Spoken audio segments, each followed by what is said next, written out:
Come on, explosives. Arg.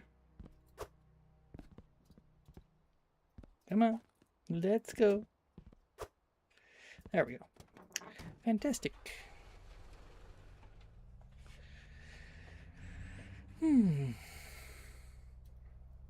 Okay. That was not the correct way. Oh, this is just the building place. The building place. Alright,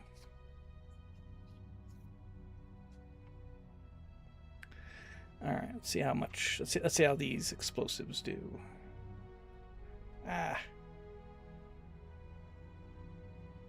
These egg explosives.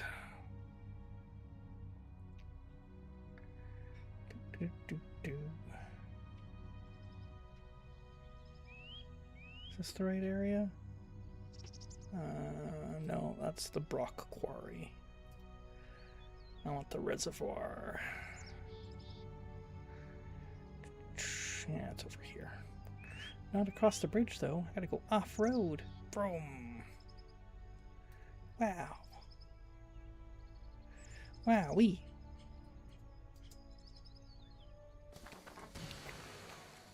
That's weird. Twitch says I've only been streaming for a minute? What? Did my stream drop? It must have dropped. Everything like here looks fine.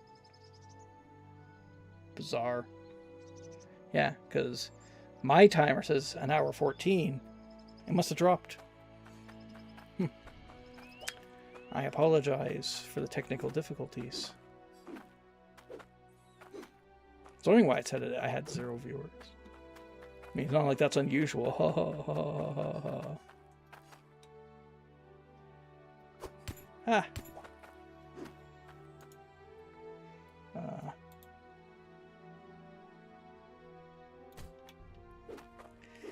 Okay.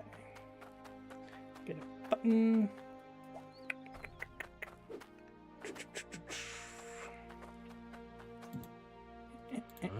Hey. There we go. Kabooms. Who's a logic TNT barrel? Oh yeah, little piece of scrap.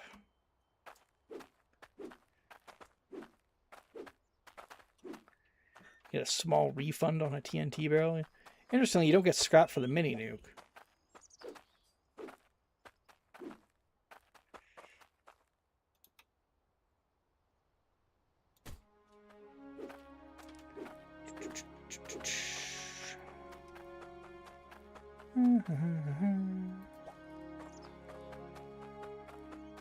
I don't know if this is any faster than just using the pick. Oops.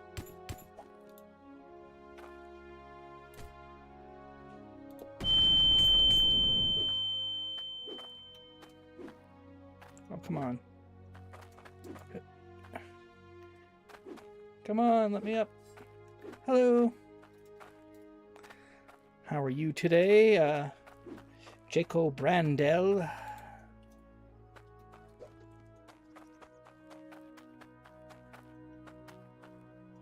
I don't know why, but that sounds like an Irish name. Come on. Come on. Oh, you know, just trying to dig a hole. I'm just digging a hole. And yourself. Ooh, that's an ore vein, I guess. Not quite sure what I'm supposed to do with those yet. Is that a Tech 1 ore vein? Let's find out.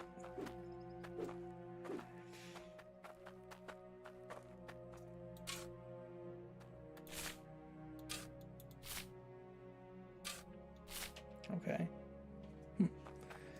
So maybe I gotta do, I could try setting up some belts. Although I need to reach the reservoir first. I'm American as hell, just mushed up a couple of days from a Gould to bed in real names. Oh. That's from a time before I no, you see, I don't I mean Google Yorp is actually my real name.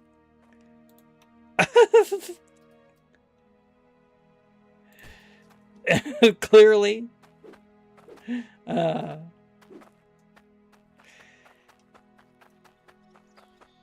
has an Irish sound to it.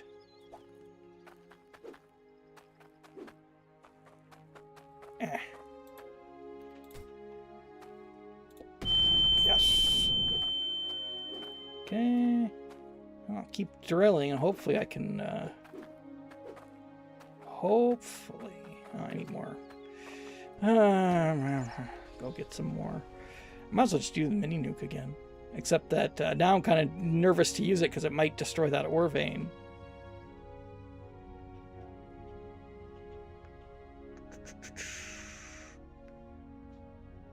I don't even know how important it is to keep those ore veins, or preserve them, but here we are.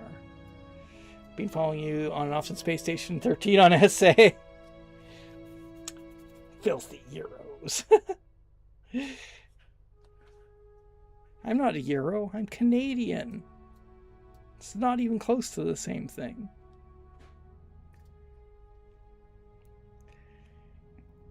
That's cool. I remember doing the Space Station 13 Let's Play. Those were good times. The problem with Space Station 13 is that nobody, like, the server's like empty, and then it's like, oh, you could, if you have all the usual things, well, you should start playing Space Station 14. That has lots of people playing. So yeah, I have to investigate, I have to find a server that's decent. And, you know, it doesn't have like weird rules about streaming and recording and whatnot. And then yeah, maybe I will. Also, it's features wise, Space Station 14 still doesn't have like a ton of features. So it's kind of hard to,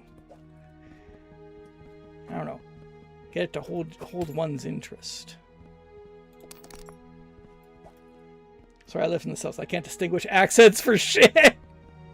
It's a Canadian accent. I mean, I'm not doing like, I'm not milking it, you know. I could milk it, be like, oh, how about them, you know, local sports team, yeah? Okay, I don't know. I sandwiched a couple of accents in there.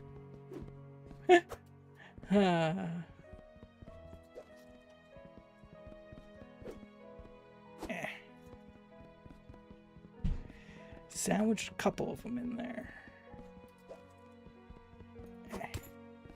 Probably just get a cart. But it wouldn't really, I don't know if it would really help. Just gotta buy buttons. Buy a ton of buttons. Buttons. There we go. There.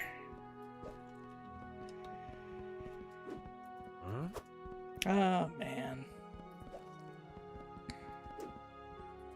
Yeah, your July 4th is coming up soon. How exciting. Canada Day was today. I did absolutely nothing. We were going to go to the local fair here, but didn't end up doing it, which would have, it's fine by me. It would have been so busy. It's like the worst day to go. Other than speaking rural Georgia, I moved to a place with a bunch of New Yorkers. My accent is pure bogro. Oh.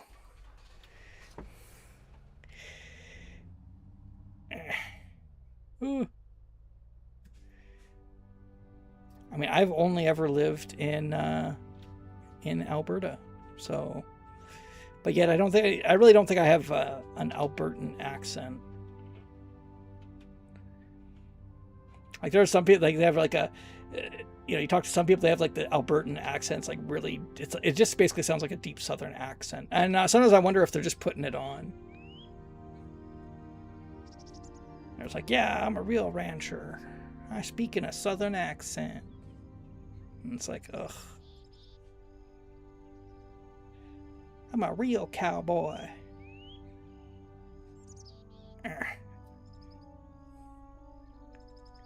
Okay.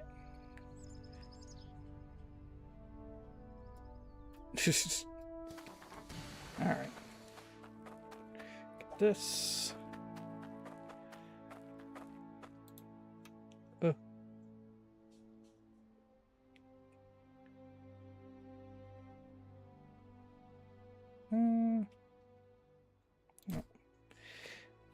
Actually, I wonder if I could, let's try this. Hold on. Huh? Nope. There we go. Well, that'll help. Dig downward. I want to dig down. What else if I can get it a tile lower? A tile lower. Come on.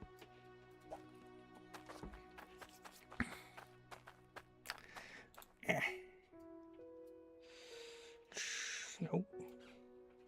There we go. Whoa. I think that was scrap metal just floats there. It's okay. I'm gonna try to dig out a little bit with my pick.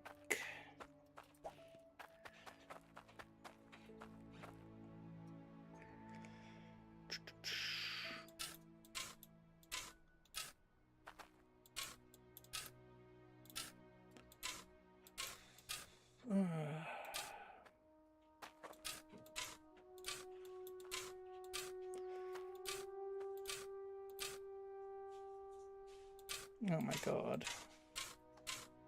Come on, gotta dig. Might just be worth just digging. I don't know, man. Oh, there's the reservoir. Okay, I found it.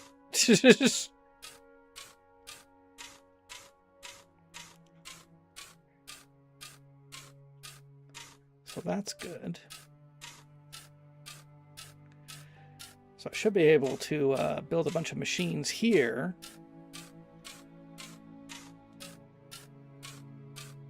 And expand production.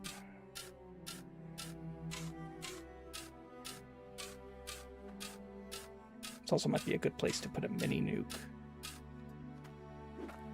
Oh, got another ore vein? No, it's the same one. There we go. I used to get a lot of shit. It was pretty funny. Pappy, Pappy, the dog ate my seals. It took like 10 years for people to stop commenting, but I was too dense to get upset. Uh-oh.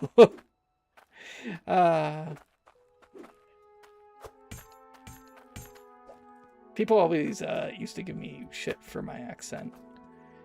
Especially on the older videos. I used to get like, you sound like Red Green. And I'm like, I've watched the Red Green show. I'm not seeing the resemblance, but okay. Or you sound like a nerdy Red Green. I'm like, I'm not even sure if that's supposed to be like an insult.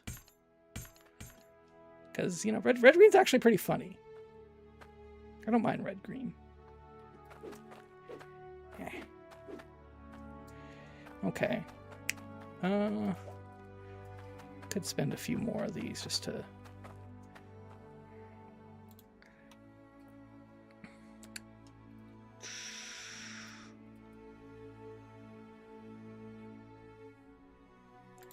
just to build things out a bit.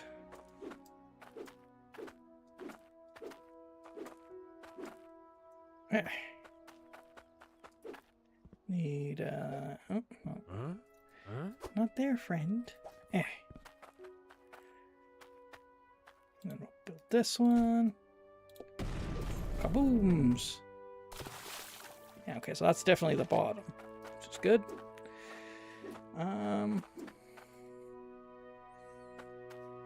You know what? I'll take a sample of that vein in a bucket. So I just want to see if it's even worth caring about. I played this game before there were ore veins, so I have no idea what these are all about. But we'll take a sample. All about. So we'll see what they're all about. and then see if it's worth doing anything. Anything special anyway.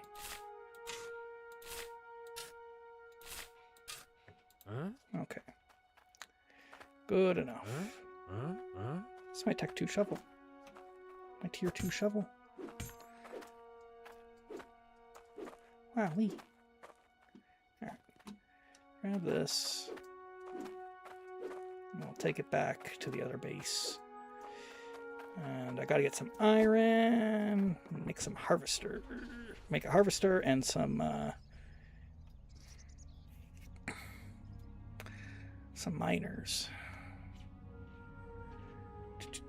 I don't think I want to like move. I could move like the entire setup over, but I don't know if I want to do that. That seems like a lot of work.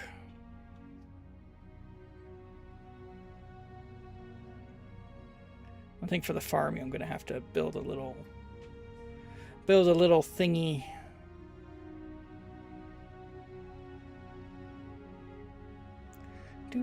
Do.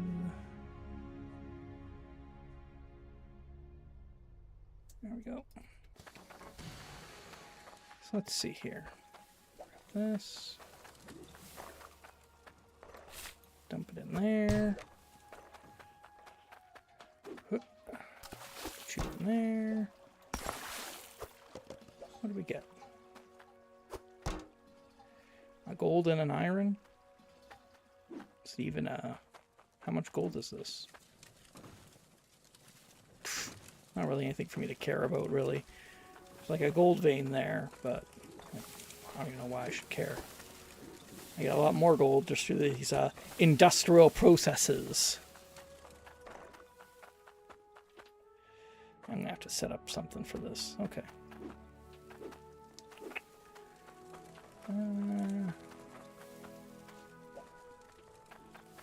160. That should be enough for a couple pipes.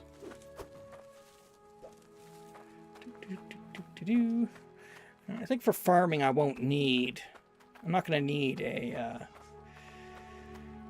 filter. So that's nice. Get some straight pipes.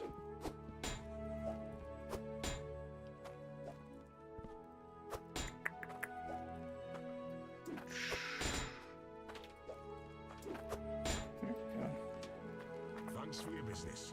You're welcome. 124, I can afford a few more. Get lots of straight pipes. That way I don't run out. That always seems to be what happens. Uh-oh. Uh-oh. I accidentally put the pipes on top of my gold. Now I can't find it. Is that it? I think I see a little bit of it. My hydro coins.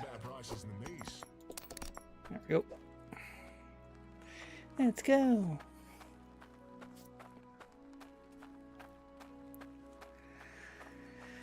Ba-doo.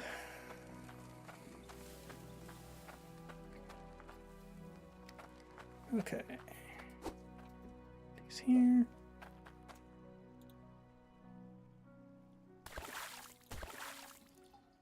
Okay.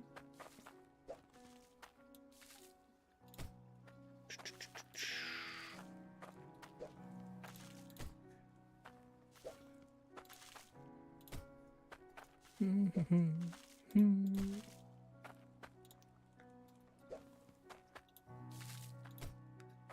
go. And then, let's see, is this going to destroy my seed? Nope.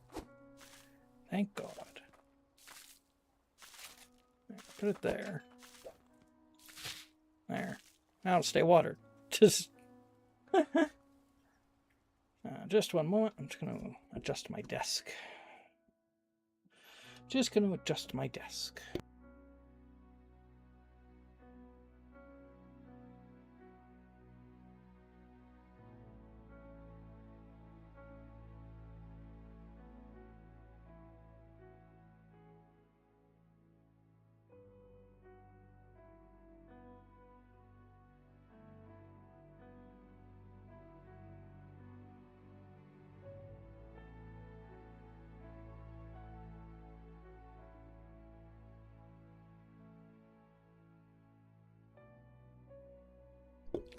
All right, there we go. I was taking a standing break there. Gotta take standing breaks. Otherwise, you'll get really unhealthy. Let's see, how much do I got here? I've got enough for quite a few machines, don't I? 3,022. Yeah, I got enough for a couple machines. 44,000 coins. Jeez. Okay. I'll take this with me. I don't know if I need any of the cloutium stuff, but well,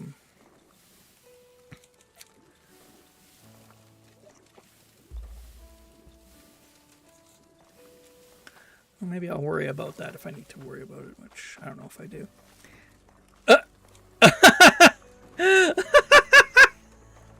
That's just a perfect stack.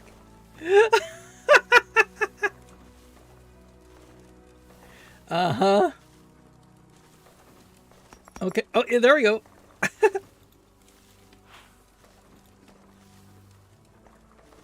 Do I have to use this thing, I guess?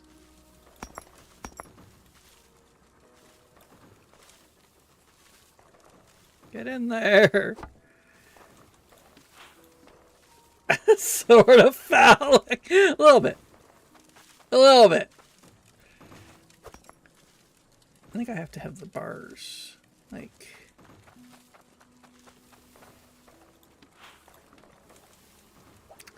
just a little bit.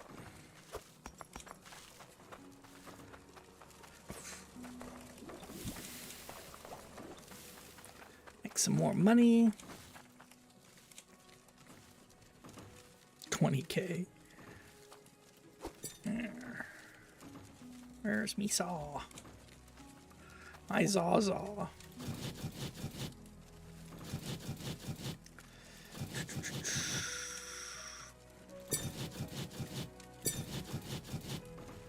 There we go.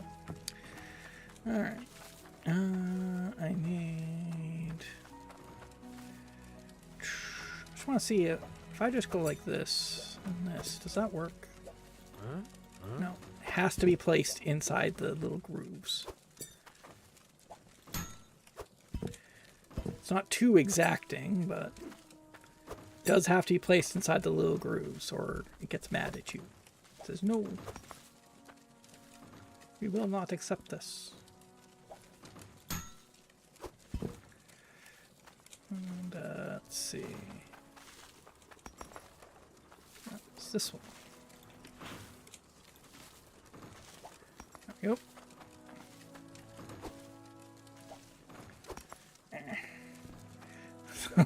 That was pretty good. I remember something awful. I still go there from time to time. I just haven't gone there in a while.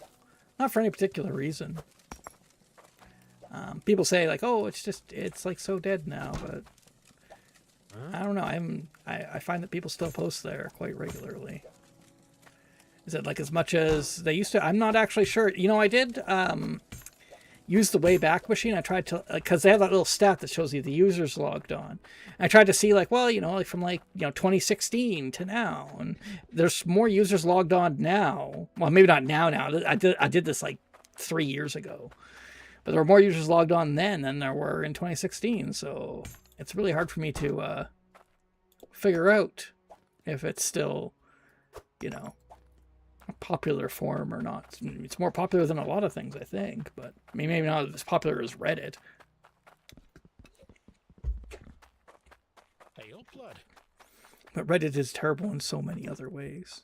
Let's see. All right, put my money in there. Have my iron bar. Okay. Is there anything else I need from here? Not really. I might just get the cloudium pipes. The cloudium pipes and the stuff.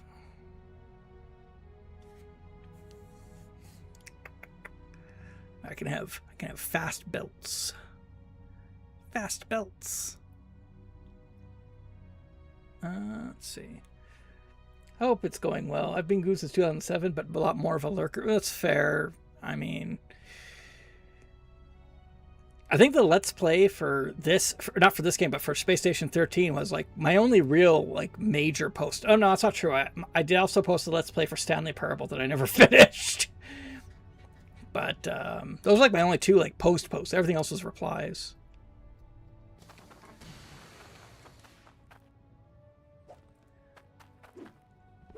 And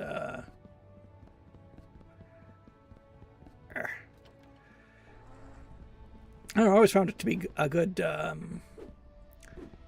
resource for a couple things. Why is this guy standing here? Don't mind me. I'm just mooching about. Oh! Okay. Ah! Ow, ow, ow. Ow. How do I get out of here? I've never been down here before.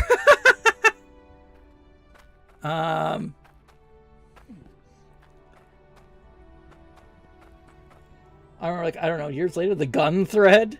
Love the history thread and the LP mostly. What's the gun thread? I don't know about that.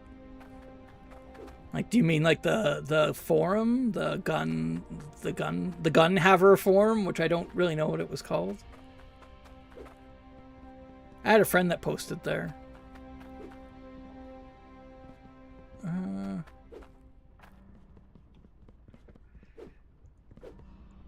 Can't remember what the name of it was. The firing range? I think that's what it was called. But I used to own firearms, but I never had any interest in talking about them with something awful goons, which is probably the right answer. The firing range, yeah. Let's see, okay. What do you need for these? 150 for the tier 2 drill, so I don't quite have that yet. But I can get the tier 2 harvester. We got, okay, well.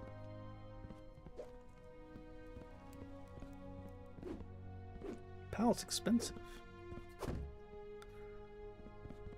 $450 for a flippin' pallet. These are expensive too, but okay. Well, so I want this thing. I'll start there. Put my iron bar on it. Gotta go get my coins.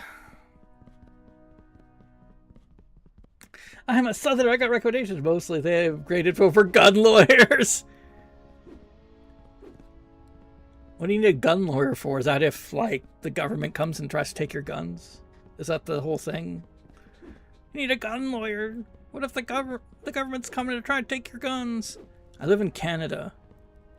They got took, okay? It happened.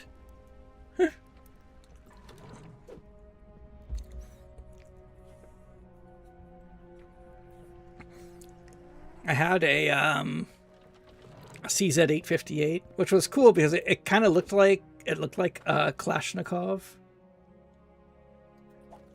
and it's like, you know, that was fun. It was not full auto because that's illegal in Canada, but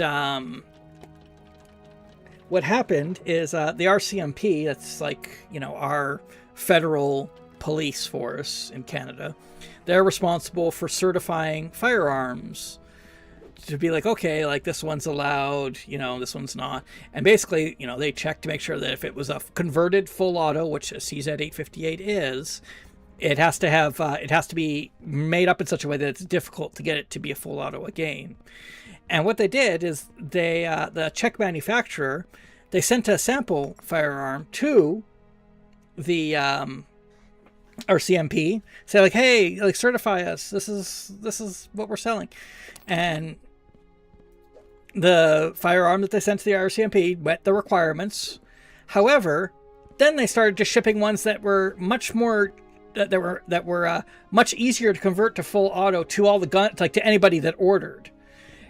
And that was the illegal part. So what ended up happening is the entire line got recalled, or basically made illegal, which really sucked. And there were a few options available to Canadians that ended up purchasing these, like myself. Oh God, what were they? See, the thing is, I had actually already gotten rid of mine before this whole debacle happened, because I was getting out of shooting. Because one thing that people don't tell you about shooting, it's expensive. The ammunition's expensive. The range fees are expensive. Getting your license is expensive. Everything's expensive. I didn't want to pay it anymore. I didn't want to deal with it anymore. I wasn't even shooting that much. It was too expensive. And so, yeah. So I'd already sold mine, but it was something like, I think the options they had were like, you could do like the gun buyback thing, or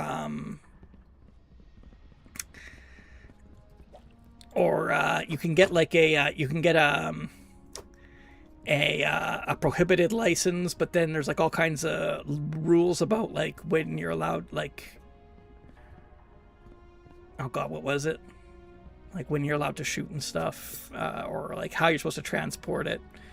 It was a whole thing. And I'm just like, I don't want to deal with any of that. I don't want to make any harvesters right now. I'll just stick with belts. I'll go get pipes. Pipes. Pipes. What are my coins? Did I just leave them in the bucket? Maybe I left them in the bucket. That's the reason I bought a 22. Yeah.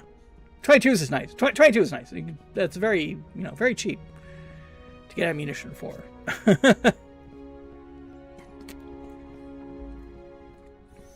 I mean, honestly though, if you just want to shoot and you don't really care that much about it, you can just get like airsoft. That's what I ended up doing. Like, just if you just want to shoot and you don't really care about like, oh, it's got to be like a lethal weapon or whatever, just get an airsoft. I'll leave my money in there. Okay, I've got 27k left. Well, I won't soon because I'm going to get all these things. Let's see. Get a bunch of...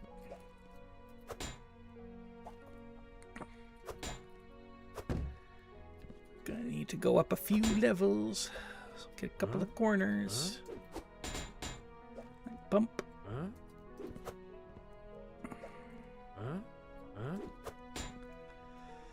Let's see.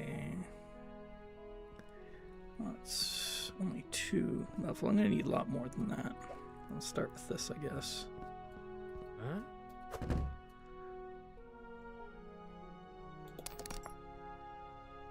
Huh? Why do I have to buy them first? How annoying. How annoying. It's one of the coolest things like guns. I don't want to hurt anyone. I just like plinking. There's a lot of people like that, myself included.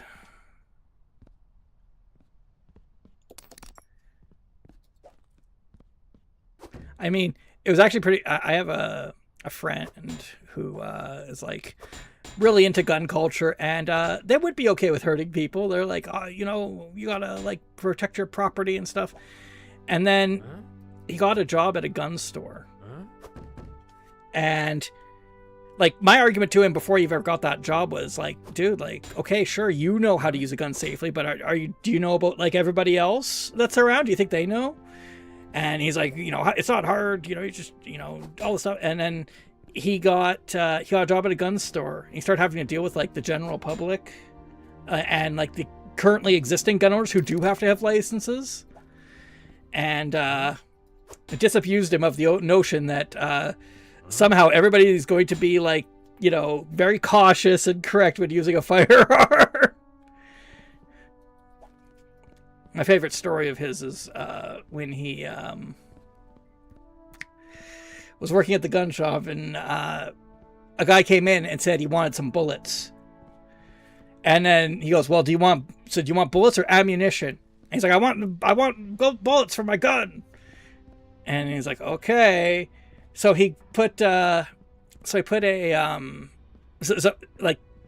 he works in the gun shop, and he knows, like, he's an enthusiast, he knows lots about guns. He figures the guy wants bullets for reloading. So he got him the bullets, which is just the top, like that's the top part of the cartridge, the part that shoots, the part that goes shooting when you pull the trigger. And so he got that, and he sells it to the guy. The guy comes back like a few hours later, and he says, I asked for ammunition, but these are just the tips. Or I asked for bullets, and these are just the tips. And he's just like, I'm like, no, no.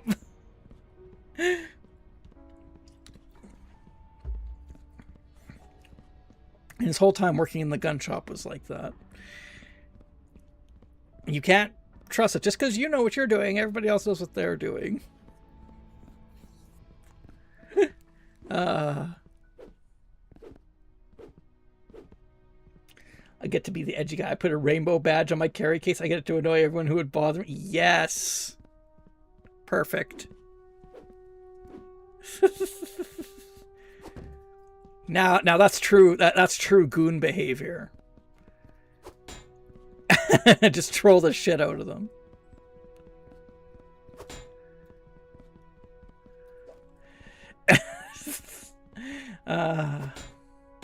I was never ballsy enough to troll the people at the gun range. I mean, the range I went to was nice though. I didn't have any problems with the guys there. You know. But I did remember taking my in Canada you have to take your firearms class. You know, they teach you like, hey, like don't point the gun at things that you don't want to destroy. Yeah, that's a good lesson. Maybe keep your finger off the trigger so that you don't fuck somebody up by accident. Make sure that if you're not using the gun, you don't keep it around loaded, because you know that could be a bad thing. All these basic things. And I'm like, yeah, that's all great advice. And so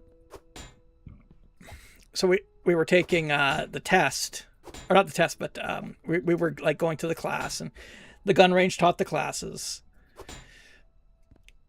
And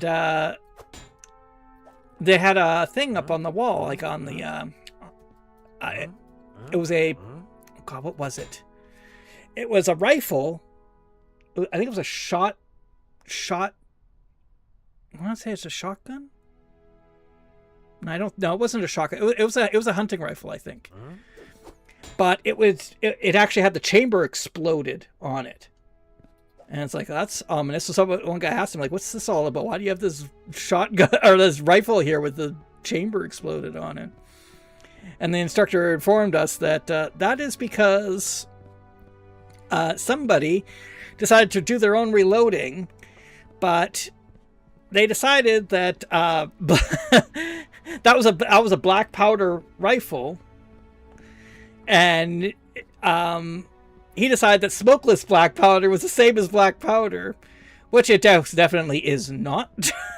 And so he put his reloaded ammunition into the into the firearm, pulled the trigger, and nothing happened.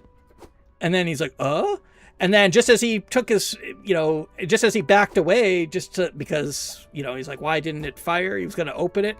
Then the firearm exploded because it was basically a bomb. So yeah, got to be careful about stuff like that. Our CCP. What's that? Is that like Georgia's version of a firearms class? Easier than your driving test? Hey, to be fair, driving tests are hard, man. At least with a driving test, with a driving test, like, you have serious test anxiety because you're driving a moving vehicle, and then you got the instructor like just watching over your shoulder the whole time. I don't fault anybody for failing a driving test. I failed both of mine once, because in where I live, there's two different kinds of licenses. Oh, concealed carry permit. Okay, there's two different kinds of licenses. There's the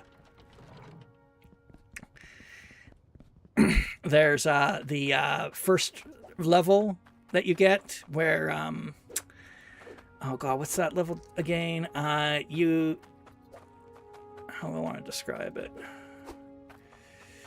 I'm trying to think of how to describe it. Like, it's kind of like the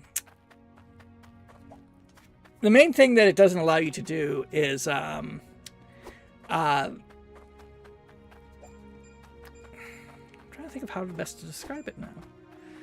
I guess the main thing it doesn't allow you to do is act as a supervisor driver to somebody else. To do that one, you need to get the non-GDL one. So we have a GDL one, which I had, and a non-GDL one, which is like the regular license before they introduced this system. And the main difference is that the GDL one, you can't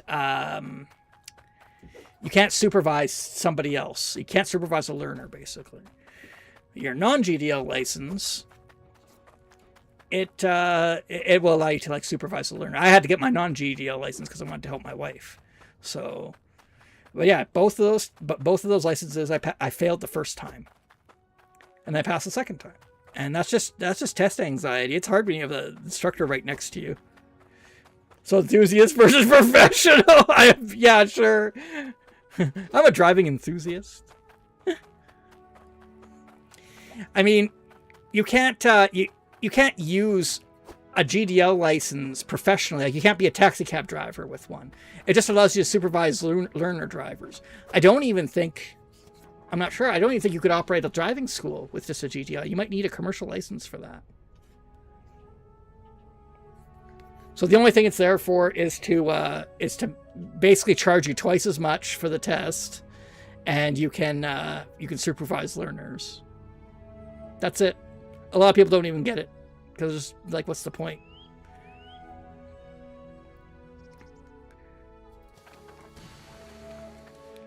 All right, let's build my pipes. So we'll put this thing out here.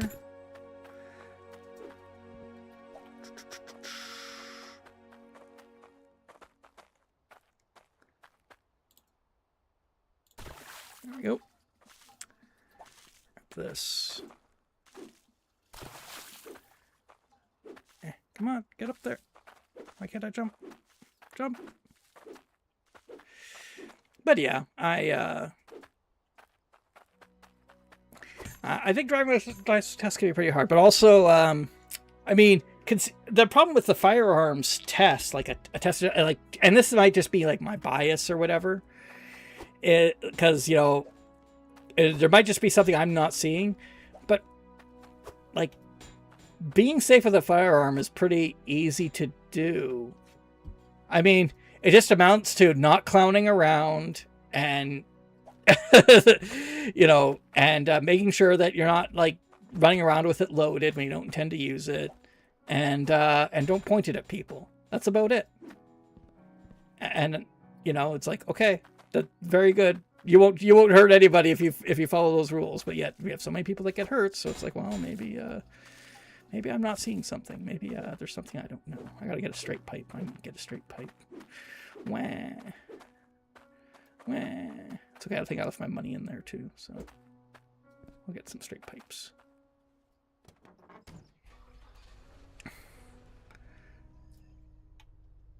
Yeah, don't point at anything you don't want to kill. I mean, really, yeah.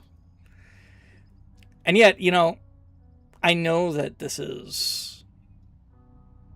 I'm not going to say asking a lot, because I don't think it is, but it is... well, maybe that is what I should be saying, because I have a brother, and my brother had a pellet gun when I was growing up. He's older. And he could not follow these rules. He never received training on it, but he never learned, even after the numerous issues he had when it came to using that thing safely. And it's just a pellet gun. Like, oh, so what? It's a pellet gun. Well, he shot me once with it. I actually still have the mark. I'm lucky it didn't go through or anything. And that was because he was just being a dumbass. He pointed at me and then went he was pretending he was going to shoot me, but it was loaded. It was, it was completely loaded and everything. And he actually pulled the trigger because he's a moron. Another time, he almost blew up our TV because we had this, I just had like the radio channel on, the one that just shows the time. We used to have that channel. I don't even think we have it anymore, but like, I don't think that like network broadcasters have that channel anymore. But yeah, and then he decided, I hate this show. He pointed the pellet gun at it and pulled the trigger, pretending he was going to shoot it, but he shot it for real. And, oh God, it hit the frame. It hit the frame of the TV. And then there's a big chip in the frame of the TV where it hit. And then there was the incident where he got the thing taken away from him, was when he decided to walk into a 7-Eleven, and he had the thing tucked into his pants like a moron.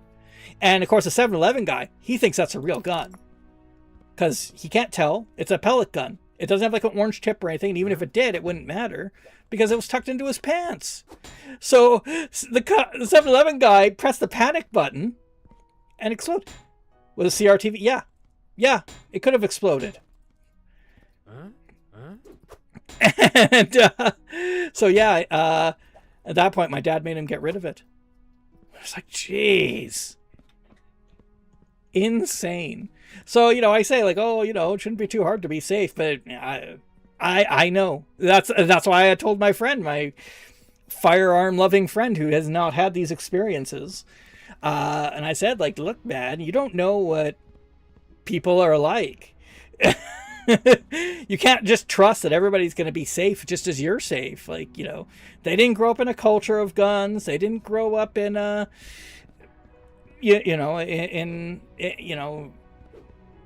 knowing how to use them safely or anything. They just get one and then they just think they know everything, or they just think it's not a big deal.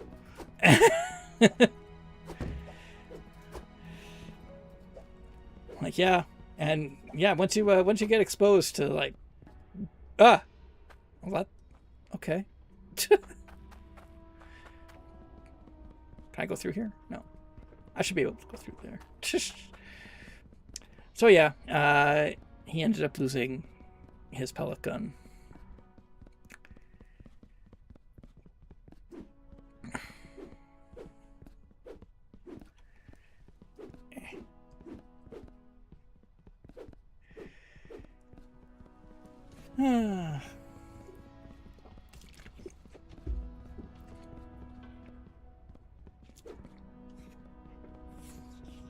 I'm not even I'm Canadian. People think like, oh, Canada's like anti-guns. Not really. I mean, it really depends on where you go. I mean, I live in Alberta, and the people here definitely aren't anti-gun. At least not the conservatives. But I am okay with guns, but I do think you need to have certain requirements. I do think there needs to be like a licensing. I'm sorry, but you need to know how to use it safely. And I know that people aren't just going to innately know how to use it safely. Why would they? Do you innately know how to drive a car safely? Do you innately know how to use dynamite safely? What about other high explosives? Like, I think it's okay to have like a licensing system. You have to have a license. What's wrong with that? Because I can't, nobody can guarantee that people are going to know how to use that stuff safely. And I'm okay with hunting. Hunting's good. You want to plink. I like plinking. But know how to use it safely. I agree, as much as it triggers people. Whatever. They'll get triggered over everything. I haven't even gotten into, that's probably like the least triggering of my views for some folks. But dumb trick. Kid I knew shot his mom. Shit. Oh my God. Yeah, that's a problem. Jeez. Go get some belts. That's my freaking coins in the place again. Gotta go get those. Need my coins. Or if I should just go get some more coins. Why not? Just go get some more coins. I just drive around in a circle. Get some more coins. I can just leave those ones in there. That's fine. I'm gonna need more pipes and stuff soon anyway. Hope I can use those pipes with tier 1 stuff. If I can't, I'll have to get a tier 2 harvester.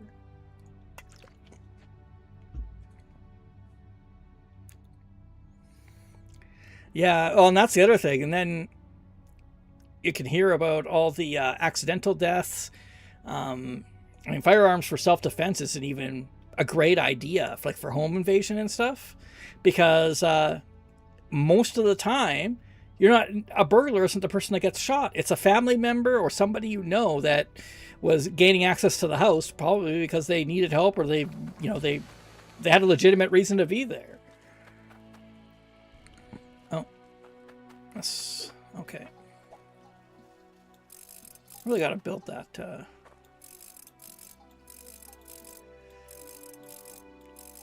There's a system you can build to like have those auto repair. Well, let's see how much we've got here. It didn't do too much mining. Okay, well, I mean, I don't know. I suppose I could.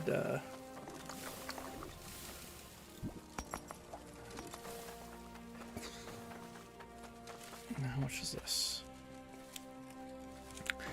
2K. It's not gonna buy me very many belts. Yeah, these shut down shortly after I left. So okay, well, I guess I'm not gonna be doing that. How's the plant doing? Oh, it's got a tomato.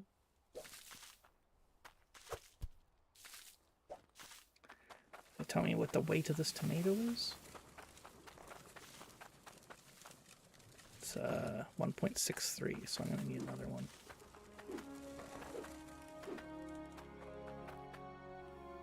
Okay, well, just put it over here for now.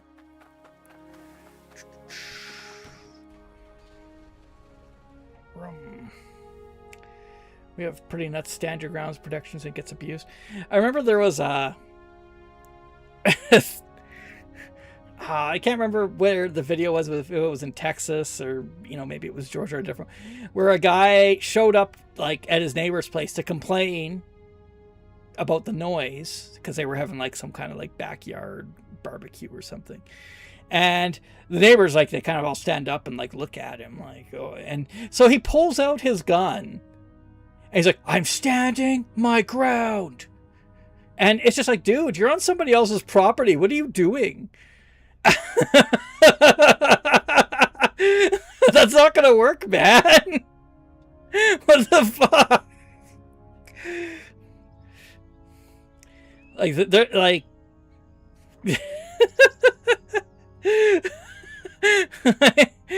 like, ah. Oh God.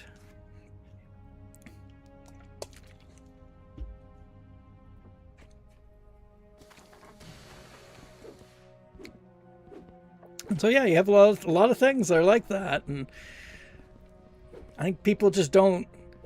Some people don't care. They just don't care. They're just like, yeah, well, I know that some people will get hurt or whatever, but I don't care. I deserve to be able to carry my gun around wherever I want. And it's like, yeah, but like, you might want to reconsider if you want everybody else to be carrying their gun around whenever they want. Is the problem, because you have to have equal rights. Like, if you get to carry your gun around, they get to carry their gun around. Maybe you're not going to like what they do, but people don't think about that. Pulling will not help you with this. You're going to get murked.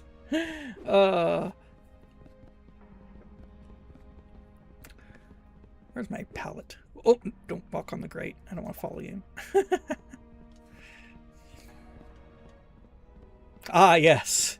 The ancient inscriptions that tell you how to craft things. Put your totem on, put the bar in, pull the hammer, and then presto! 0 to 100 in 2 seconds. What's going on here? 1.2? What? 1. Could do with some scrum. Oh. 12, not 1.2. 0.5. Oh, I could actually make that. Okay, that's good to know. Yeah, well, and the thing is, anytime you pull a gun or a knife or anything else in a confrontation like that, you're inviting that kind like you're escalating the conflict. Oh God, I think it was I had a friend that took sword classes, like learning how to use a sword, because he's a nerd. But he took sword classes, and one thing that you learn in sword class is that if you pull a knife or anything, somebody's going to get hurt. That's it. Like, sorry, that's happening now. And if you go to a knife fight with a knife, and the other guy has a knife too, one of you's getting hurt. If you're going to have the fight, there's no such thing as like a knife fight where you get away unscathed and they're the ones that eat a blade. It's not happening. Somebody's getting hurt. That's just how knives work. And so yeah, it's just stuff you got to watch out for.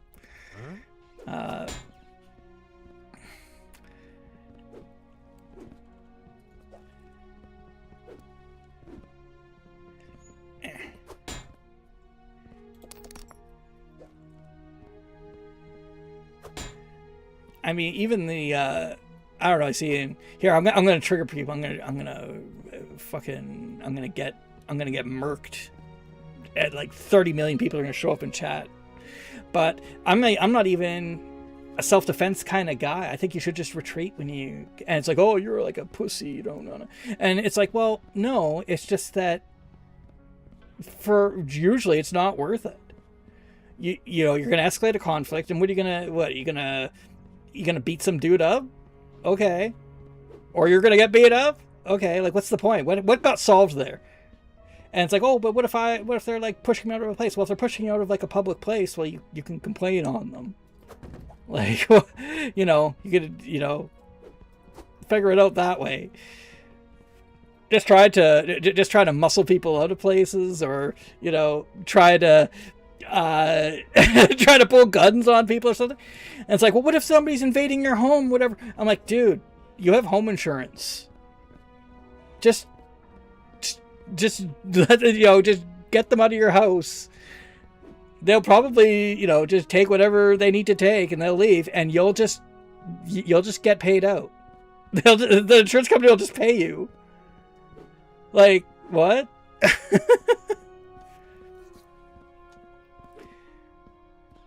File a police report, have a security system, because that's just a good idea, and that's about it. Like, what?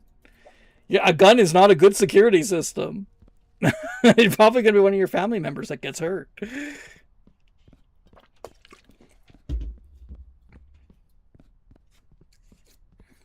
mean, if you just have like a decent security system, the alarms, the bells start going, people are probably not. I have actually seen like commercial break-ins. I used to work in IT, and part of my job was that when the store would get broken into, because we had a store, I had to give that footage to the police, and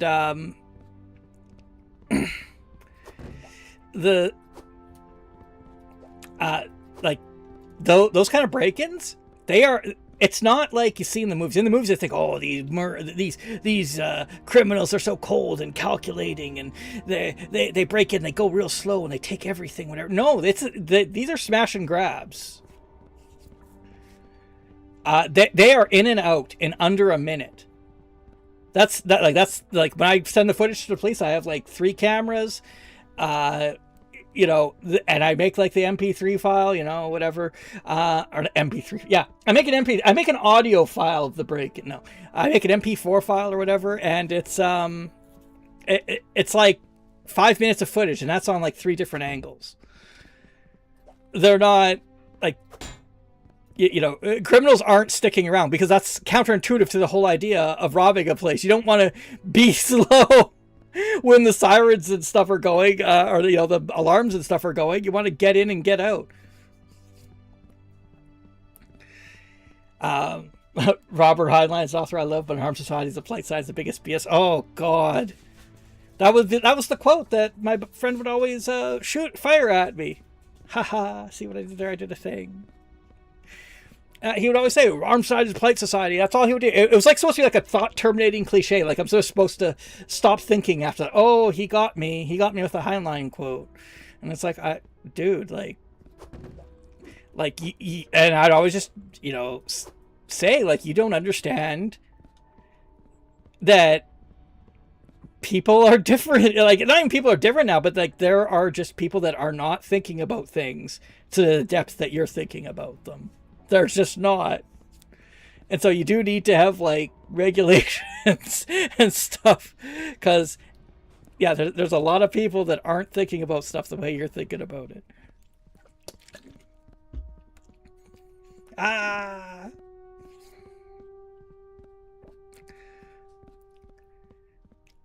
One of the things I liked about I tried to read it once and I couldn't get through it, but I'm going to try again, is his book Number of the Beast.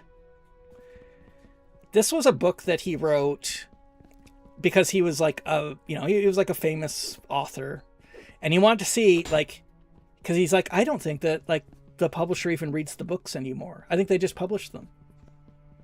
And so he wanted to see if that was the case. And so he wrote this book called I think it's Number of the Beast.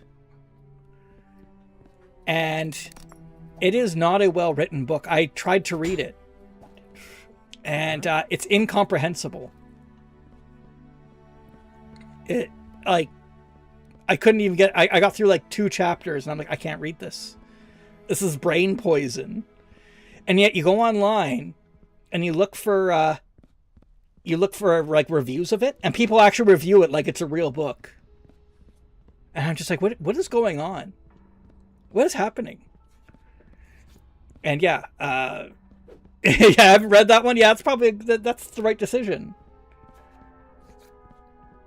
And the thing is, you can find this like even today. I've been meaning to eventually, probably just on a stream, when I don't have anything to talk about. I'm going to talk about The Casual Vacancy. That's a book that it's like an Emperor's New Book. I'm going to talk about Casual Vacancy, which is Jo Rowe's book that she wrote after Harry Potter. And I'll make no secret about it, I don't think the Harry Potter books are very good. But The Casual Vacancy is an awful book. It's just awful. And yet you go and you read reviews, 5-star reviews on Goodreads. Oh my God, what a great book. They did so much. And it's just like, it is a bad book. Nothing makes sense. The themes don't execute because they're not set up properly. Nothing makes any sense. It's infuriating. I go and read like the Goodreads review, and I feel like I'm in like some sort of cartoon land or something. Some sort of like unreality. All right, well, that's a lot of conveyor belts. I should have enough now. Okay.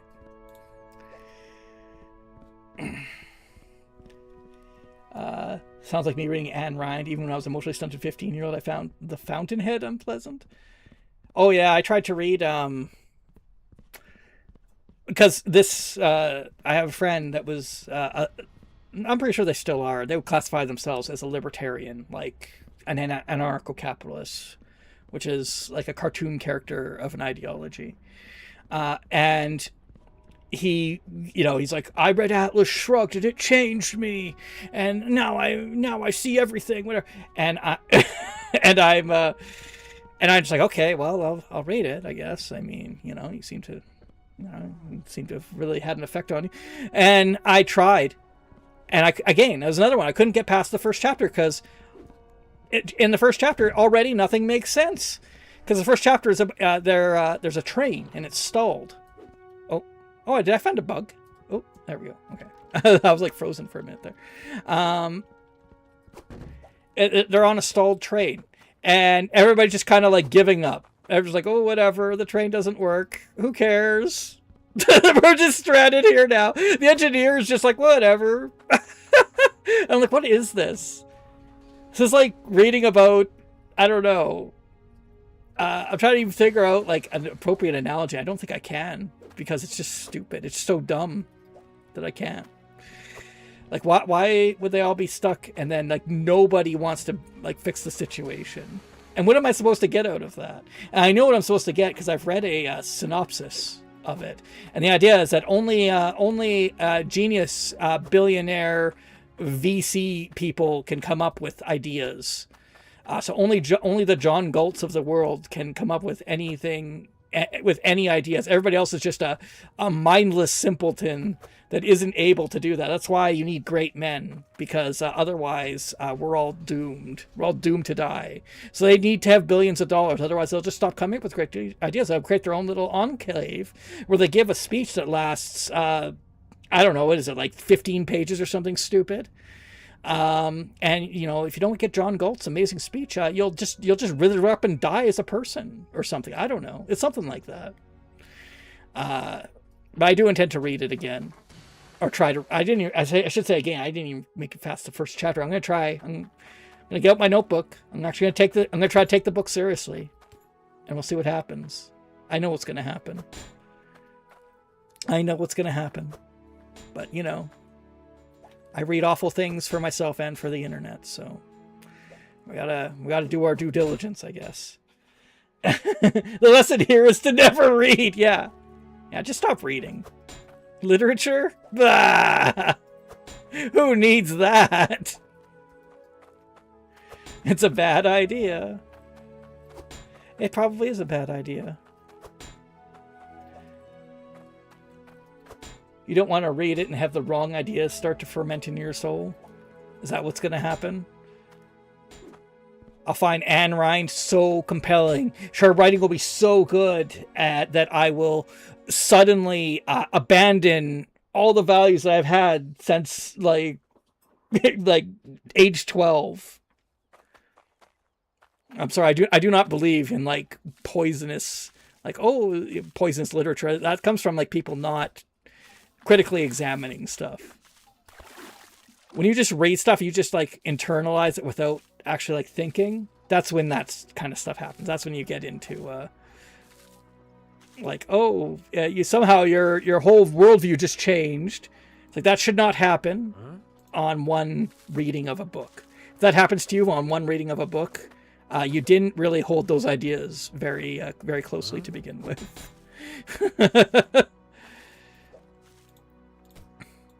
As happened to my friend when he read the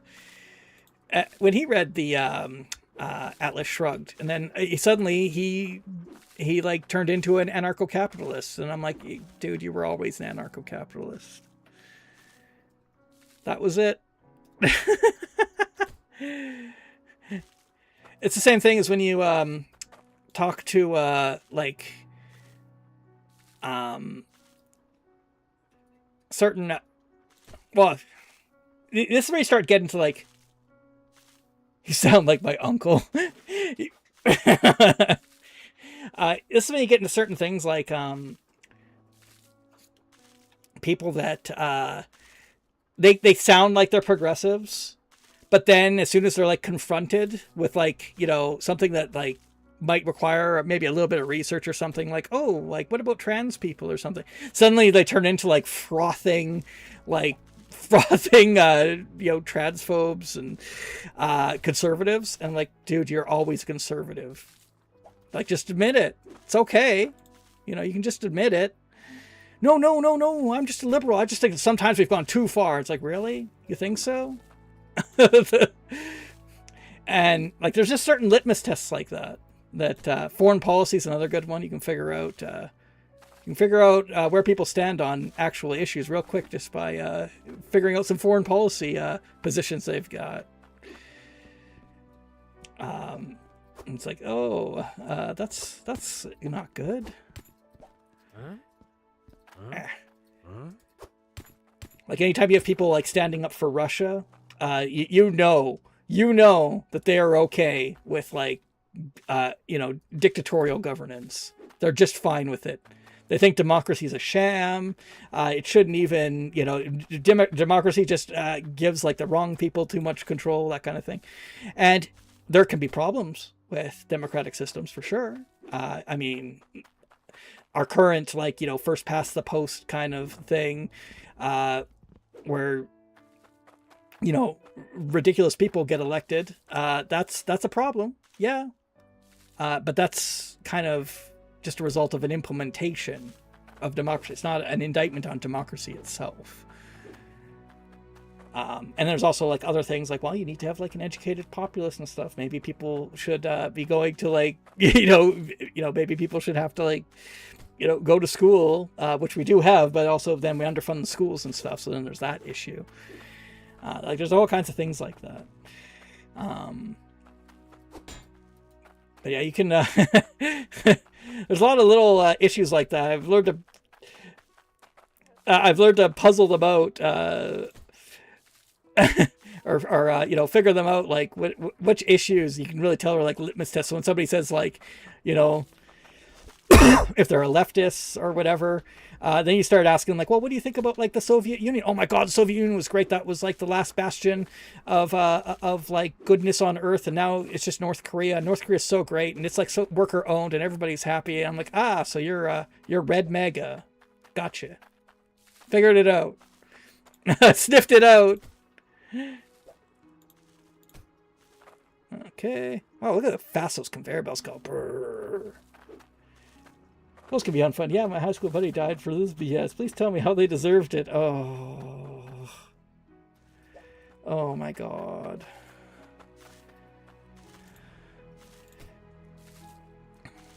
Alright. I need to get... I'll build these. I need more pipes. I need more pipes. I guess I will need a filter if I'm going to use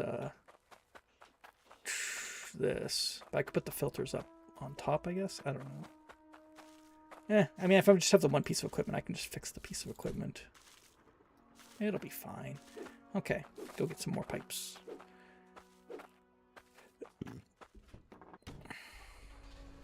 Maybe I'll go check on the other things since I don't have the automation set up yet.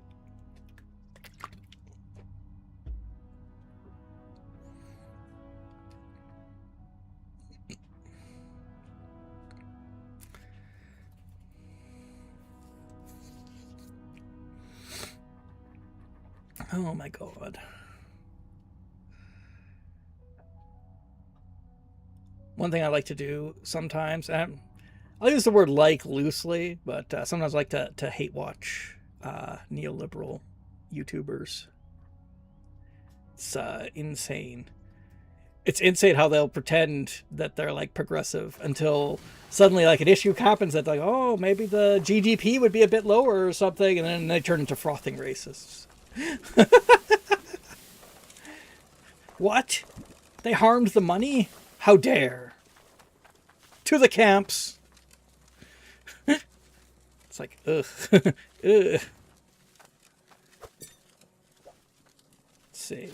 This one. That one. Okay. Let's get some gems. I like how they just perfectly stack up. That's cute. Okay. Some bars. Some burrs.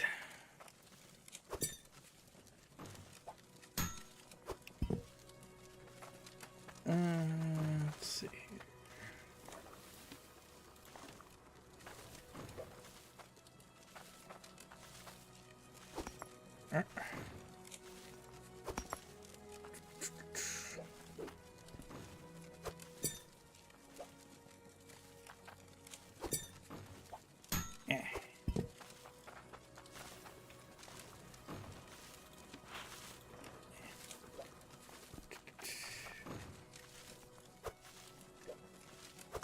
Okay, need some more burrs.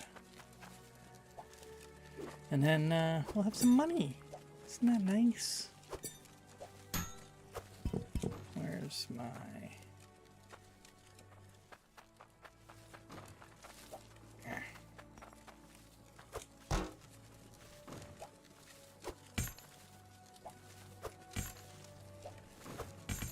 Okay.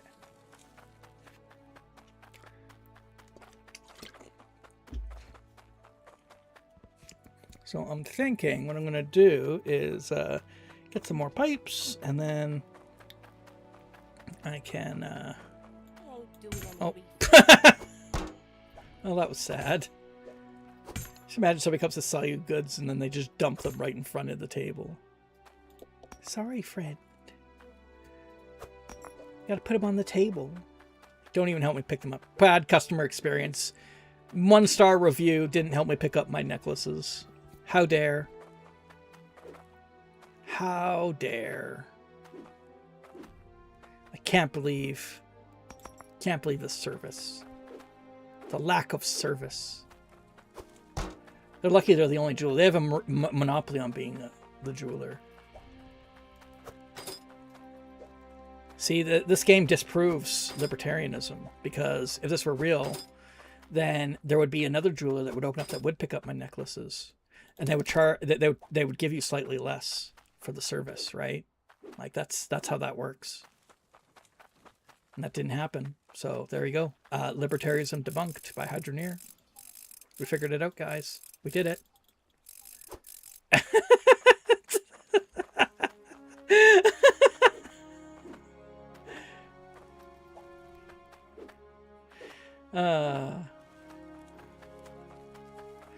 Oh my god. Just run through a tree. It's fine. It's fine.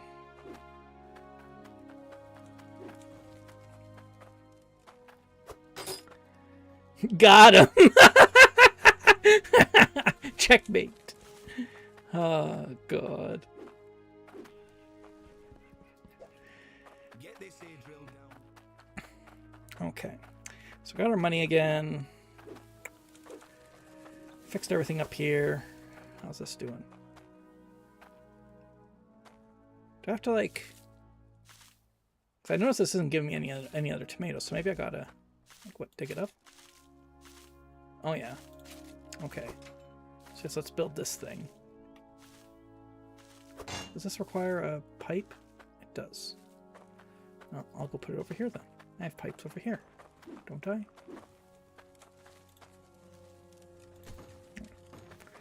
Now let's get my tomato. My single tomato. Wow, wait. Let's see how many seeds I get for it. You on Twitch? This would be would I be less lonely? Not really, but I am on Twitch. You can find me on Team Plinkett on there. There are more people watching on Twitch, but nobody's talking. My wife talks sometimes, so you could come say hi to her. She may talk to you if she's not feeling skittish. Huh? Boo! She's booing me. That's the kind of support I get. That's my loving, supportive relationship right there.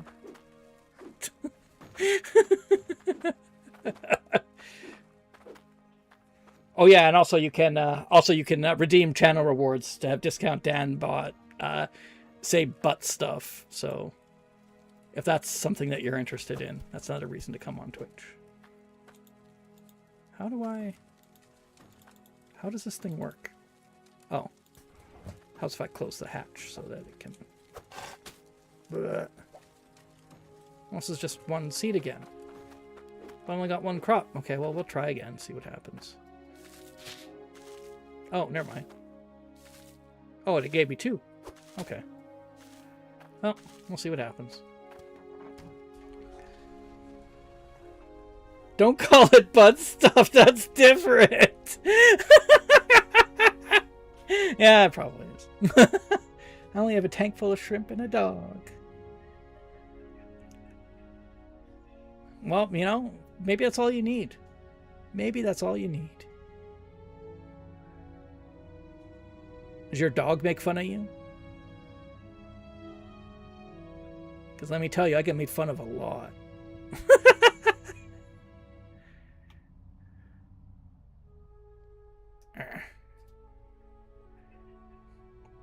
Oh, I think the political content is working. I lost a follower. Some libertarian just left. I scared him away. Scared him away with my pro debating skills. It's gone. Get out. Am I coming here again? No, I want to go. I need pipes. I might as well need pipes. Pipes aren't here. Need pips. If he could speak, he would. Yeah. But you know what? If he could speak, he'd probably like play basketball too. So, you know, like in that movie.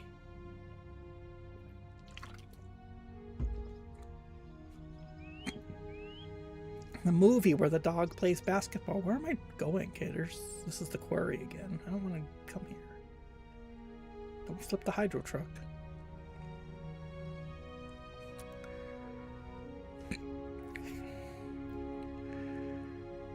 I mean, Air Bud. That was the movie. I actually didn't know. I had to think of it. He's not like my stepson. I found him. Oh, that's nice. When I was a kid, we had a cat that one of my stepdad's employees brought into the office.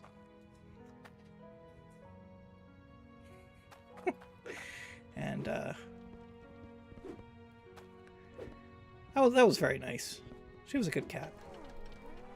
Because what happened was my mom worked in the office as well, and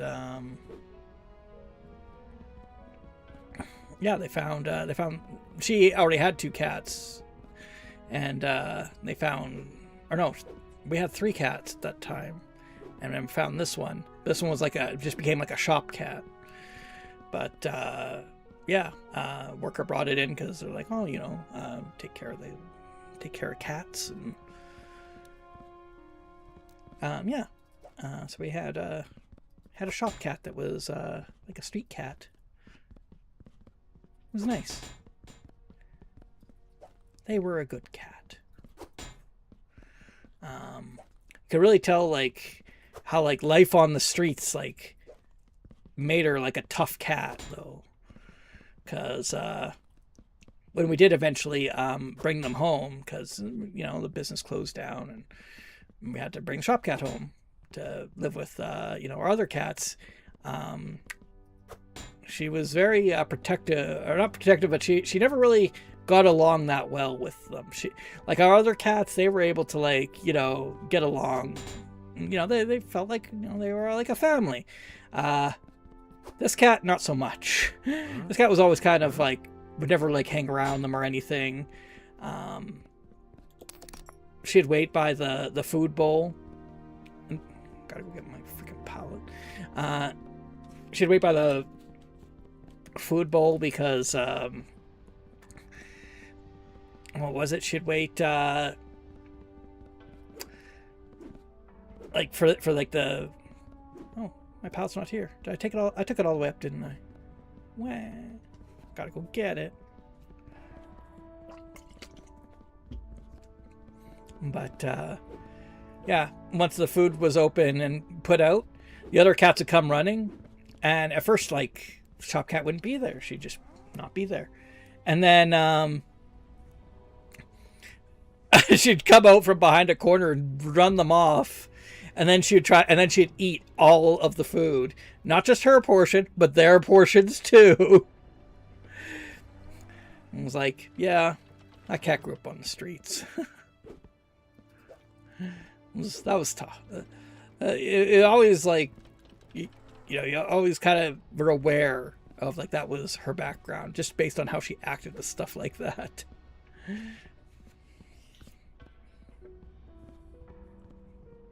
Had 3 semi-feral cats. I wonder what that means. They like me because I feed and pet them until I gave them flea meds. They are Miss Orange, Blackie, and Bobtail. Yeah, well, those are good names. Just a cat around, dog shop with. Always cigarette butts by her cat bed. That's weird. That's weird.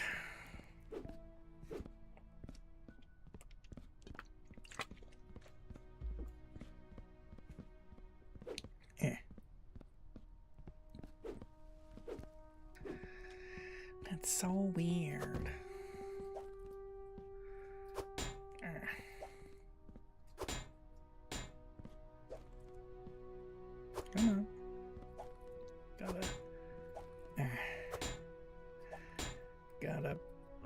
Come on. No. No.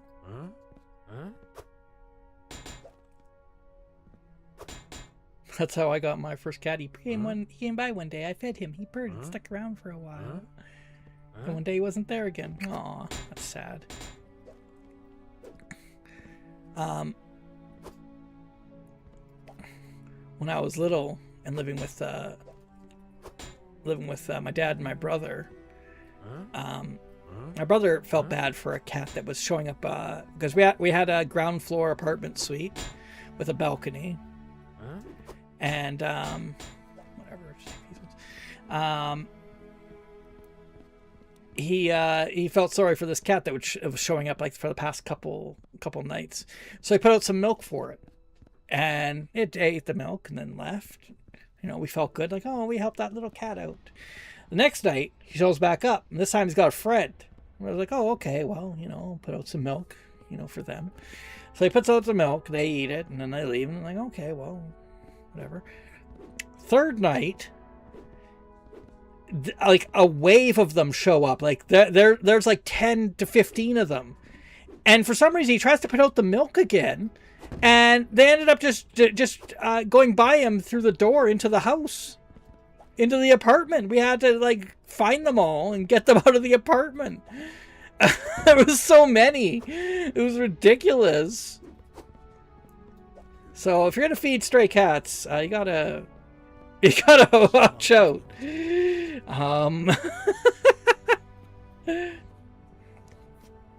The best story. There's so many. We have almost no birds in my neighborhood because of all the cats. Yeah, that'll happen. There was a couple times that the cats brought birds home. One of them actually liked to hunt dragonflies.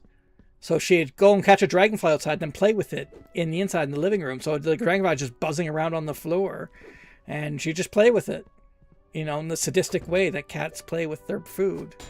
And it's just like, it's like, I have mixed feelings about this.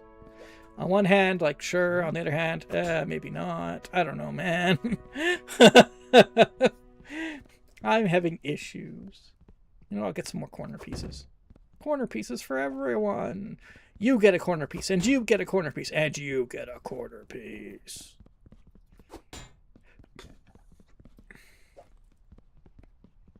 Okay.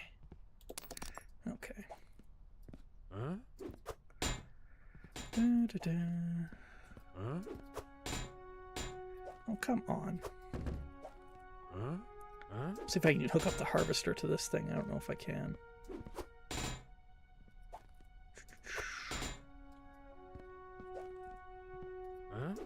Might need to use Tech 2 harvesters. Okay. Oh, there we go. My dog loved to eat carpenter bees. He would sit by the opening of their hive and just snap them up like a gator. Ooh. That seems like it would hurt. It seems like you'd have an issue. Carpenter bees. I don't know, what's the difference between a carpenter bee and like a regular bee?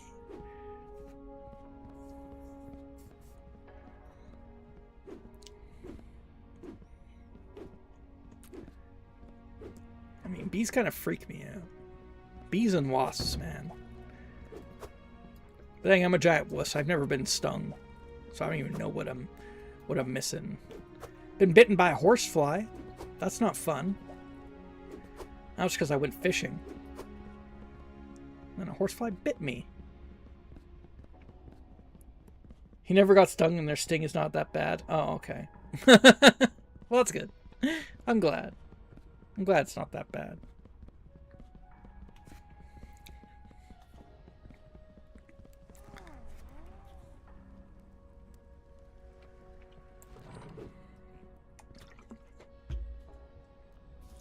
Go get my pipes. Yellow jackets are terrible. Aggressive efforts. Yeah. Yeah, there you go. They'll get you.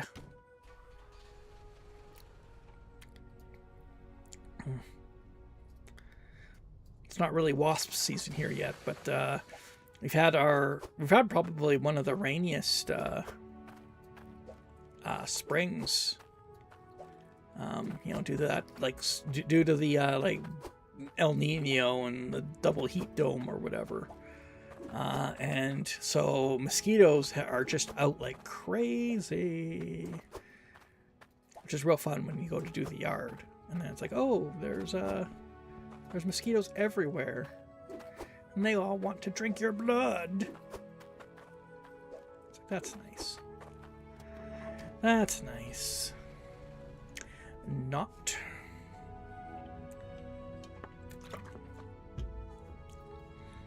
I'm wondering, I think what I might do for the first little bit is I'll set up the conveyor belts, and I'll just I mean, if the harvester works, I'll just do the harvester, and then just throw everything in the hydro truck and take it back to the other place to sort through for the first little bit. Maybe I'll see if I can set up the... Well, maybe the next thing I'll do is try to set up the logic for the for the auto repairs, and then I can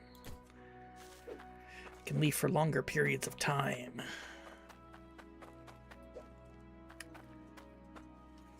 Been in drought for 20-ish years? Yeah. Yeah. Like, it's just, basically it's just a permanent drought now. I think California is the same. It's like, yep. It's just a drought. It's just always a drought now.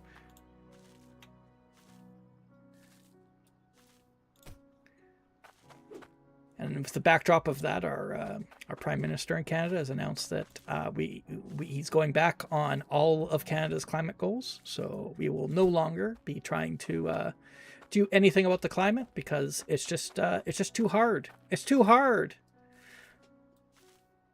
Oil oligarchs need all the money. How are you going to give them all the money if you got to look out after the climate too, right? Like, come on. Don't worry though. I'm sure he'll still find he'll find room in the budget to give to give all the oil companies funding for carbon capture and storage, a proven defunct technology. It's fine. I'm a Florida man. At least we get hurricanes. Yeah, yeah. The last one you got, the one you guys had last summer, I actually watched some of it on like webcams and stuff. It's pretty wild. Am I missing one? Where? Let's just see if this will even work.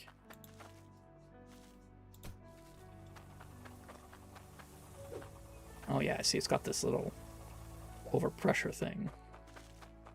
I don't know if how much that affects anything, but I know that's something. Let's see.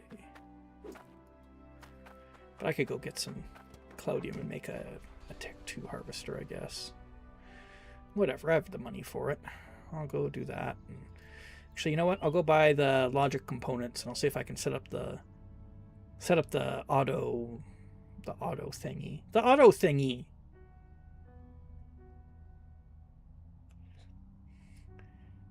Our EPA got. Yep. Thank you, Mr. President. Thank you for that.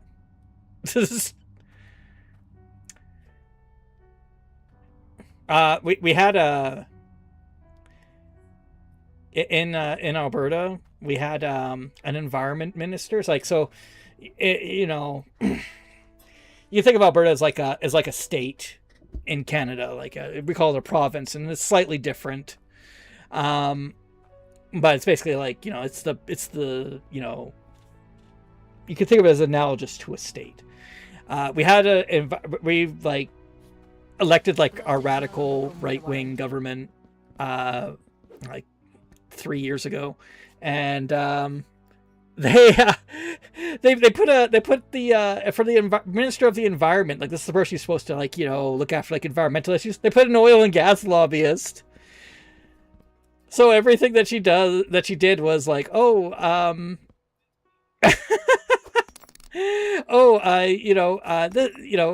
just expanding like oil and gas stuff. We're doing everything oil and gas. It's fine.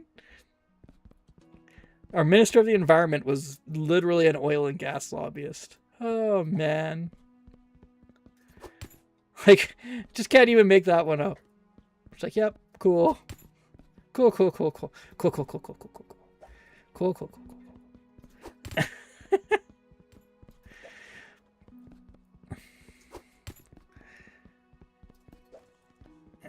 She actually quit.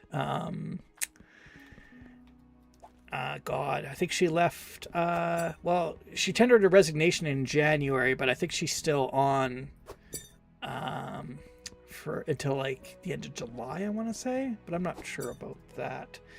And a lot of the people who are like semi-respectable in the in the government, I say that like I don't know, with like derision, because even these people weren't that respectable, but they're all jumping ship because of the whole Alberta separation thing, and they're like, nope, can't be part of this. This is too much even for me. And so yeah, we don't know who's going to. I think there's a. Is that the by-election that's going on right now? It might be. It might be, because there's a by-election that might be happening. No date's been set for it, but yet the parties are all putting out candidates, so beats me. The local web series that covers this sort of thing thinks that the election won't happen. So who knows? Who knows? It's all very exciting. Even the our premier. So the premier is like you think of them as like a governor to a state, but again, it's a bit different. The premier here is just the leader of the local party. They're not elected separately or anything. Even she's an oil and gas lobbyist. She came up with this beautiful idea called R-Star. So I'm trying to think of the best way to explain R-Star. Hold on. I gotta focus for a little bit. I gotta get I guess I'll get a bunch of corner ones. Maybe I'll get some of these, actually. I think these are the ones I need. I don't know. No. I'm trying to think. It's gotta go in like a loop. How do I make it like a loop?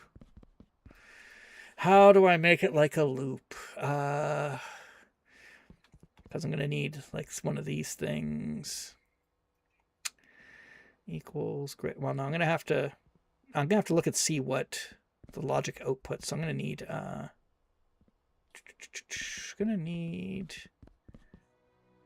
weight reader. Make sure you read the description of every item. I am not responsible for any logic damage. bigger than the value entered. Weight reader logic counter. There should be I think there's a screen component somewhere, isn't there?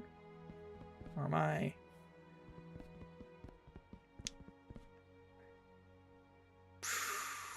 Right up to right when resources enters in front. Pass through content reader. Content of a smelter. Oh, here it is. Okay, I need this. Hey, there we go. Okay. Had to get that. So what R-Star is it's a system set up, or the idea of it is that we have Alberta's mostly known for tar sands, and this is like where our like bitumen comes from that we sell mainly to the States at a discounted rate because we can't get it anywhere else. We can't ship it anywhere else. Some of it does get shipped, though, through pipelines to other places, to ports and stuff. But it's a very heavy oil. It takes a lot of work to refine, so it usually gets sold at about like $20 per barrel discount. And that's the tar sands. But there is still another oil industry that is like traditional oil drilling. And that industry has exhausted quite a few wells in and around Alberta. And these wells are they need to be remediated. They need to be cleaned up after they're exhausted. However, what most places do, instead of doing that, as most of these companies that do that, what they do is they create a shell company, and they put the liabilities and stuff in the shell company, and then they declare bankruptcy. Oh, we can't pay for it. Sorry. And of course, interestingly enough, though, our when the oil boom was happening, no, that's just a wrench. I don't need that one. I need the other one. When the oil boom was happening, our lawmakers actually thought of that. They thought like, oh, you know what? They're probably just going to do that. So what we'll do instead is we will make it so that when you sign a contract to do a well, you cannot discharge the liability.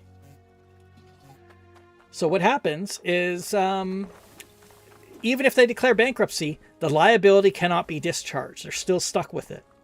And if they say they can't pay it, and the company just goes under, they could actually be prosecuted for that, because they're legally obligated to clean it up. There's, you can't just declare bankruptcy and skip town.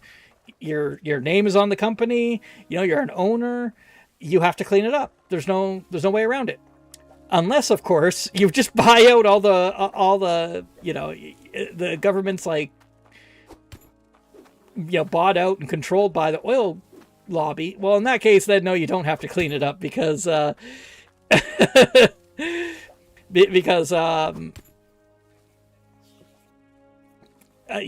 oil lobby controls it, and they're not gonna support people that are gonna arrest them, obviously. So what people do, so that's one part of it. Now, what's happened, though, of course, is that these wells are still there. And one additional complication is that if you have an abandoned well on your property, you cannot sell the property. You are stuck with it.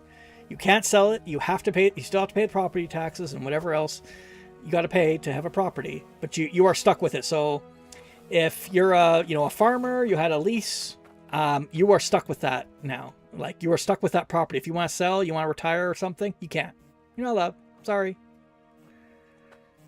Do I have to put a cable on this? Maybe I have to put a cable and then use that. Did I buy a cable? No. Okay, I gotta go get a cable. Okay. Well, where is this thing? So, that's not quite what our star is, though. So, naturally, these people are upset. They can't sell their properties because the abandoned wells are on them. And the oil companies aren't going to clean them up. So, our lobbyist premier came up with an idea. And that idea is, what if they're legally obligated to clean these up, but we don't want to upset the oil lobby because that would be too scary, and it's too scary. So what if we instead pay them to clean it up? And how we're going to do that is we charge basically a tax on oil sales. That's what it is. We call it royalty. So basically, every time you sell a barrel of oil, you have to pay $4 to the Alberta government. It's not exactly $4 every time, but that's what it averages out to. And so she said, well, if they clean up their well, then we'll just, keep an account and they can get that $4 back for cleaning up the well. So basically, we're paying for them to clean up the wells that they already profited from, and they're already legally required to clean it up. We're going to pay them $4. We're going to pay them the oil royalties until we've paid them back for cleaning up the well. And then when questioned on this, she's like, "Oh, well, we have to try something different because what we're doing isn't working." And it's like, well, the different thing that you could try is like enforcing it, like charge them. Fine them. You could do these things. You could just pay, get them to pay the money. No. That's too silly. Can't do that. We can't enforce the law. Imagine, and the thing is, imagine any other, any other activity that was treated this way. Like what if, you go and you rack up a bunch of I go and I want to, I decide I'm just allowed to park wherever I want. And so I go and I rack up like, $3,000 of parking tickets. And then I say, well, I don't want to pay these. I don't want to pay these parking tickets.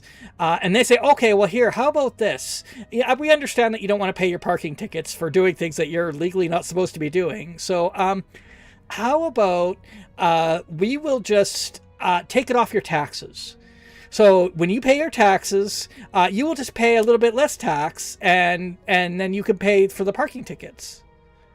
That's basically the system. That's what's happening. It's like, that's pretty terrible. That's pretty stupid. And that's what R star is. Okay, so this is 0. Well, but does it say 0? Does it say 0 here? I think it actually has to be up here, maybe.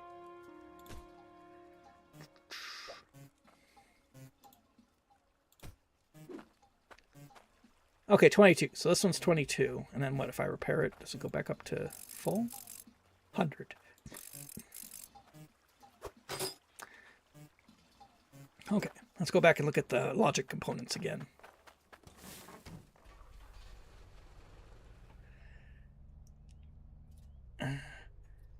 Enforcement is a joke. We cut down mangroves legally, 10K fine, but the developers sell each home for $2 million minimum. Oh, illegally. We cut down the mangroves illegally, 10K fine, but then the developers still sell each home for $2 million. Yeah. So, like, what's the point of enforcement? It's just a business expense. So get effed. Basically.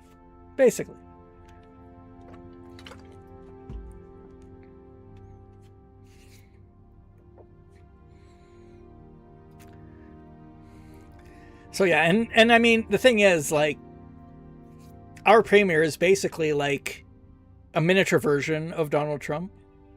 There is insane amounts of corruption going on in the government and the Alberta government right now. I can't even talk about some of it because the people who it implicates are extremely litigious. They already sued The Breakdown, which is a local web series that like reports on news around here. And yeah, they and all he did was just read from the newspaper. Like, just extremely litigious people. Explosives no longer come with a warranty. But yeah, insane amounts of corruption. Okay, so I kind of want the, I guess, less than. Well, I guess greater than can be a less than too. Divide, multiply. So I guess we'll have this. So we're gonna need 5 of these, I guess. 2.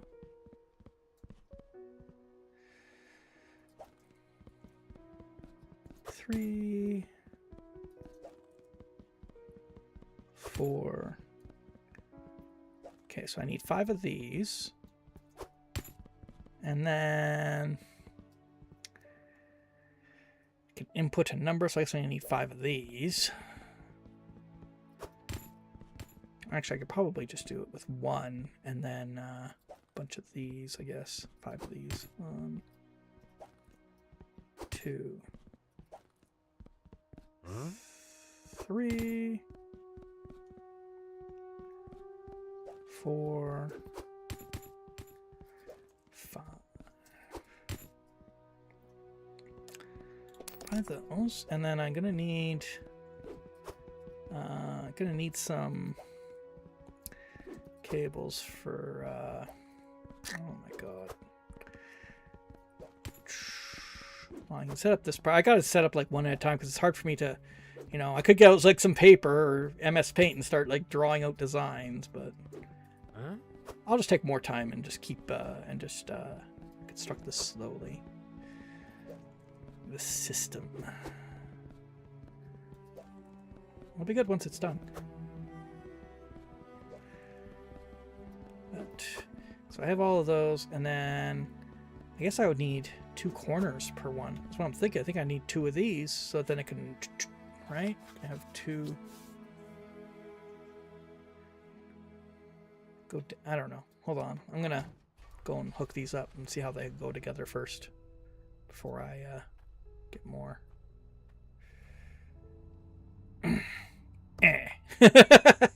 Just goes flying. I like that. It's good. That's good.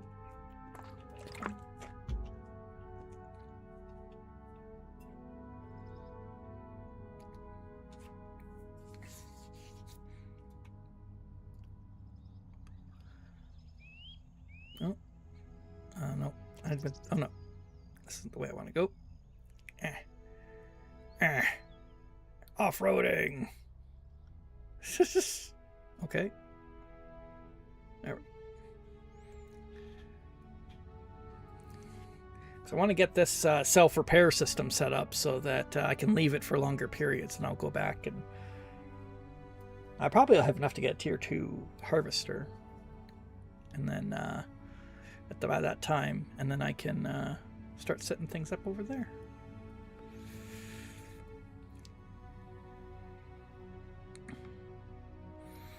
My hope is that if I just do even some mining by hand over there, I can get enough to get enough cloudium to get some tier 2 miners as well.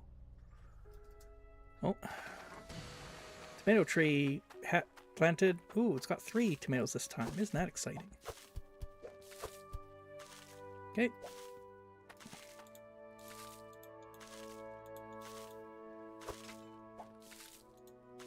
How come that's not? Oh.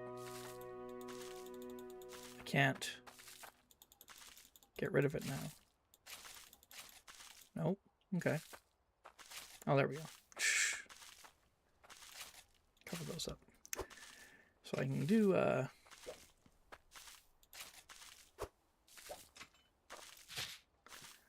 so what weight are these tomatoes?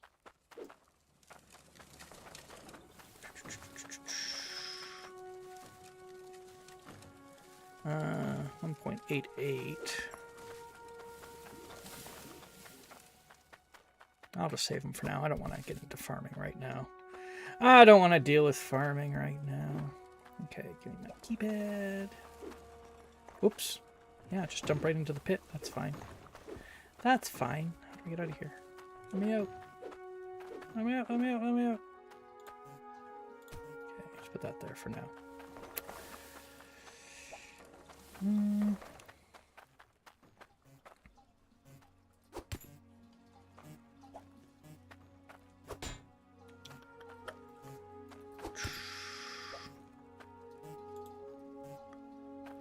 So let's see.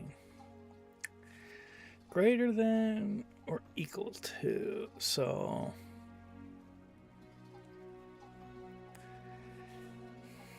A is the repair value. The repair value starts at 100. So now I want it the other way. There we go, like that.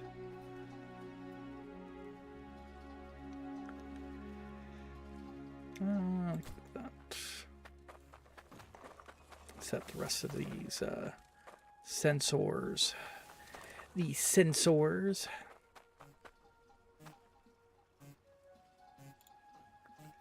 Boop, boop. There we go.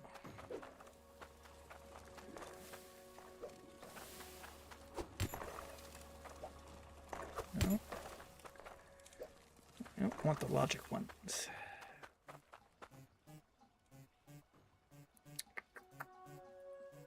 Oops.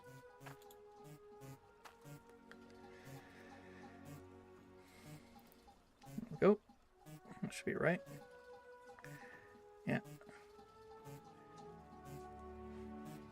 So if the number I input is greater than what the reading is, then it'll fire a wrench.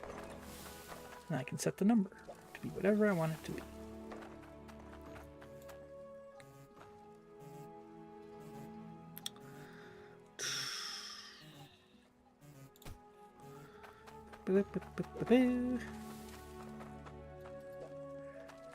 Me smart.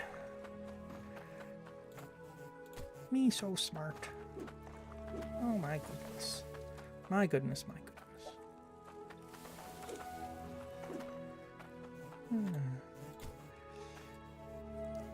This is one of those things where, like, I actually just remembered that I had this game when I was playing it. Now, I was playing, what was it? Okay, hold on. No, I want this way, I think. Yeah.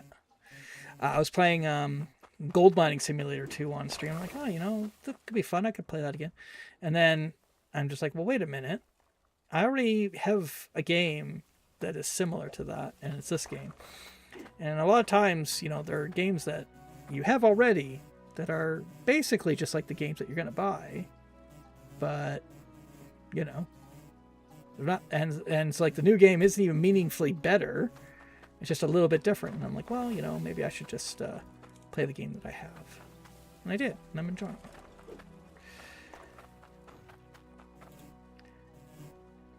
I was listening to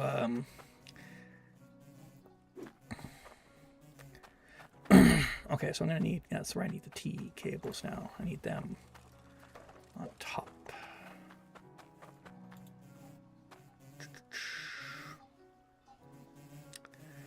Like this, not like that.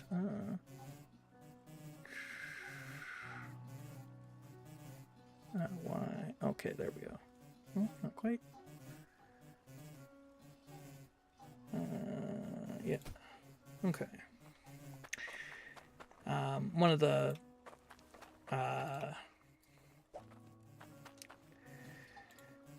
podcasts that I used to listen to, I don't listen to it much now, is called the Shriek Cast or Shrieking Shack. And instead of reading the Harry Potter books, I just listen to that podcast because they are both lapsed Harry Potter fans, and they chose to reread all the books. I probably spent more time listening to that than it would have taken me to read the books, but I just couldn't. I just didn't want to, so I just listened to that, and that's how I know that they're not good books, because they go into an astonishing level of detail about how they're not good books. But anyways, one of the things that they talk about too was the video game. Where's my keypad? Where'd my keypad go? Oh wait, no, I built it over here. It's like face down or something. Yeah. I grew up along them. I got so tired. Well, you see, the thing, the thing, the key ingredient there is that you grew up. A lot of the people that are fans did not grow up. The books, yeah, I know. Oh, I need to fill up my truck. Oh, filling this thing is a pain in the butt. Urgh. Oh well. I mean, I could do it like automatically with a pipe, but who wants to go through all that trouble? Let's fill it up. Gas up my hydro truck. But yeah.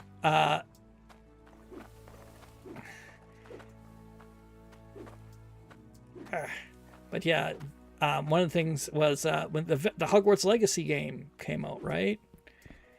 And it's just insane the amount of theory crafting that went on the Reddit on the lead up to the thing, and just ridiculous stuff like, oh, are you gonna have like a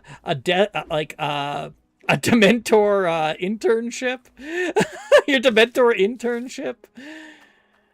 Or just weird stuff where you're like, oh, you can be the evil person. You got to pick the evil option where you're just going to fucking kill everybody. And it's just like, what? I'm like, guys, it's probably just going to be like Mass Effect. Like, they already made the game. It's Mass Effect. You could just play Mass Effect. You don't need a new game. But it's Mass Effect with Harry Potter characters. Who cares? You've already played the game. You know, you know, it's those old it's Star Wars Knights of the Old Republic. You already played it. It's the same game. It's like, oh, but the graphics are gonna be pretty, whatever. And then like after that, I'm like, well, I'm not gonna give Joe Bro any money, because screw that. But I'm curious. I want to know what this thing is like, because there was all these stupid ideas that were floating around on the Reddit, and then after that, they had there was like a supreme amount of cope after the game came out, because it obviously did not live up to those expectations. And so I found a Let's Play on YouTube. A guy just plays through it. He's no commentary, nothing. It's just him playing the game. And I'm just like, God, it's so boring. I couldn't finish it. The thing, it's not even that long. It's only like 8 hours long. I got through like 1. And it's just boring. It's like not even fun to watch. And like the thing is, it's like, yeah, one of their criticisms, the Shrieking Shack people, was like, but this game already exists. You already played it. And it's like, yeah, it does. Yep. They could have just played The Witcher. They could have just played a better game that they probably already have. Nope. Gotta play Hogwarts Legacy. I don't know why.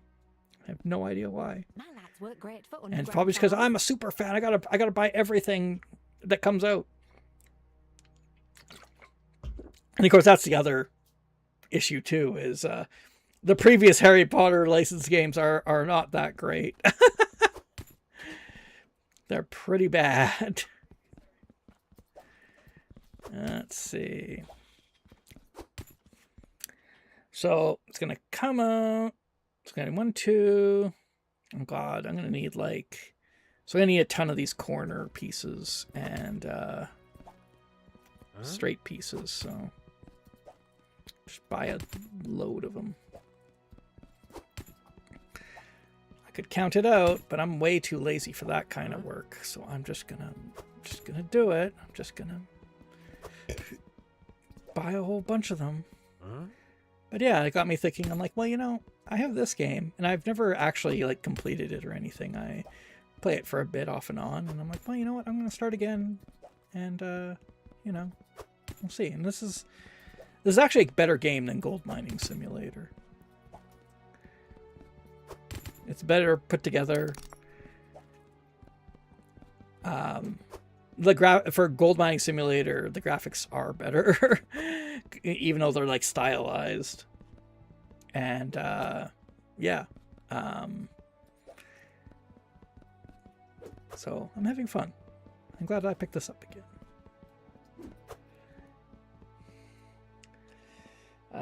My cousins, I read HP went right from that to A Song of Ice and Fire. Funny as hell, talked about the change in genres. I went more sci-fi. That's fair. I mean, and that's what's supposed to happen. Okay, you read the baby book for babies, and then you can go read, I don't know, a young adult book. And I still need to I have all my notes and everything, but not tonight. But I am going to talk about Casual Vacancy in much more detail. I'm going to. Not tonight. Not tonight. I gotta work myself up to it. Because originally I was gonna do a video on it, and I'm like, oh, why don't I can just have it as a stream topic. It'll just be the topic of a stream, and that way, and I'll cut that into a video. Let's see, I got to buy a bunch of straight ones too. So many cables.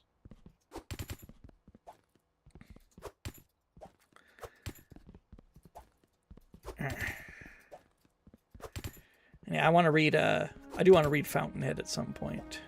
And then if I'm really feeling like torturing myself, I'll try and read Atlas Shrugged again. I got gifted Neuromancer at 11, and it was a thing. Oh, okay, see, there you go.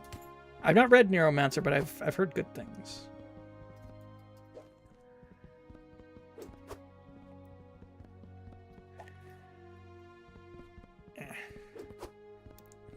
Right now, I grabbed Midnight at Chernobyl from the library, which is basically a pretty thorough recounting of Chernobyl, including like all the like background stuff that happened and whatnot. So it's very interesting.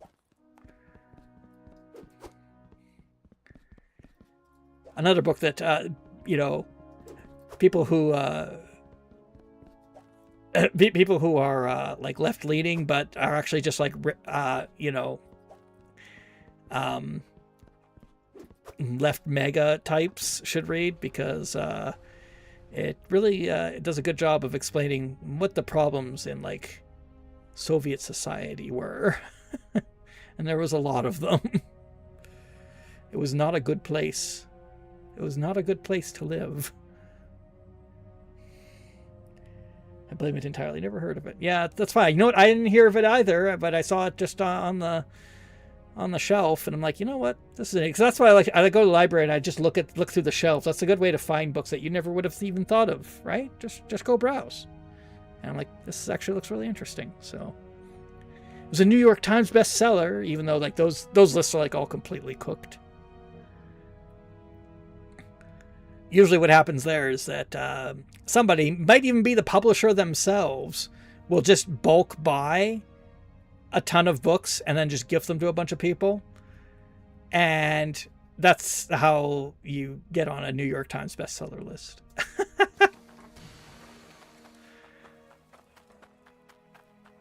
It's still growing.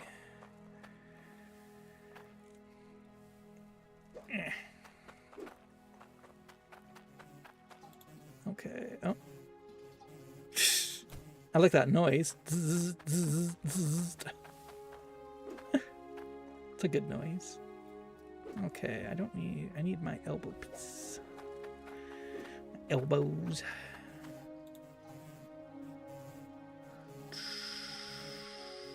How come I can't? There we go. And come down one more. And then,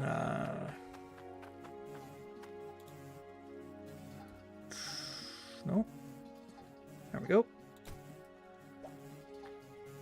Oh, I need another elbow. Oh no, I'm using up elbow pieces just doing this. I'm gonna need so many more elbow pieces.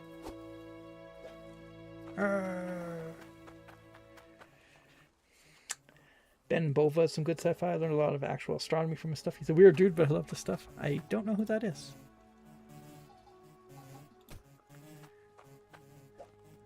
I'm half expecting Buffalonium to start shouting at me in the back. You don't know who Ben Bova is?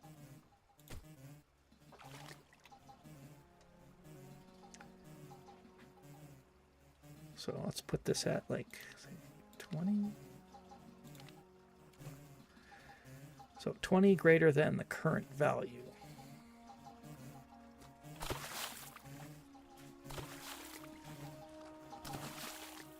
So it says it's outputting right now, I guess. Is it?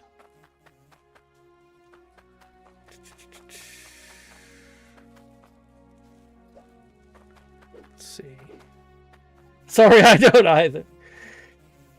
Sort of odd to reread old books you've loved and then being able to see the author's fetishes, political beliefs. Yep. I mean, that's that's just like a growing up thing. Like when you're first like reading.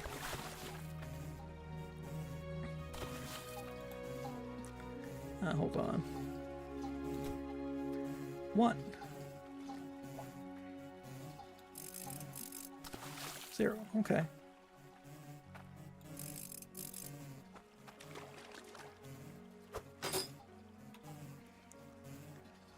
So it outputs 0.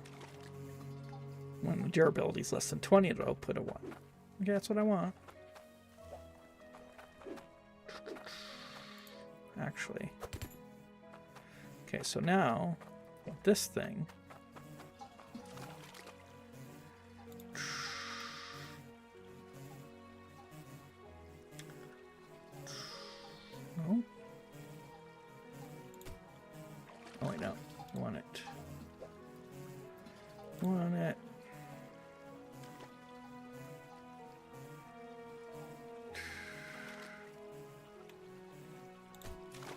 wonder if that'll even work.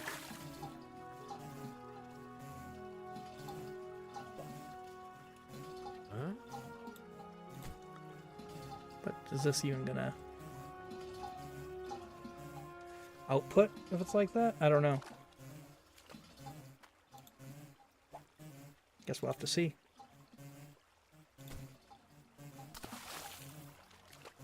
I hope so. And yeah, I'll need straight pieces on those.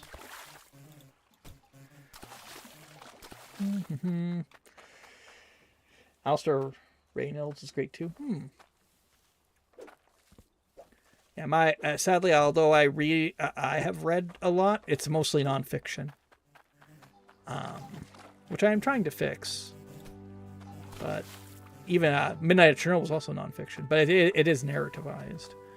But I don't know why, but I've always gravitated towards nonfiction writing.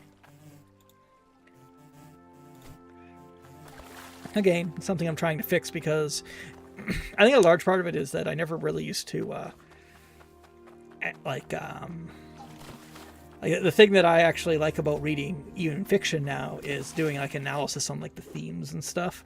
That's what make reading Casual Vacancy so irritating, because none of the like, oh, you know, she's just like a celebrated author, and you know everybody says like, oh, she's so good at writing, whatever, and she doesn't like none of the themes in her book, you know, actually like cohere into any meaning. They're just it's just a terribly written book, and it's like not only are the themes not around, oh my god, why do the elbows keep doing this? Stop.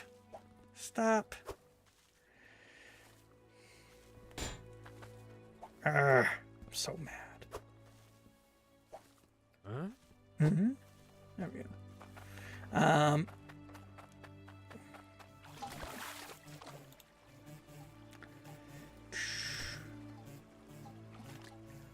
put I'll at least set that one up as a test case just to see if it works or not.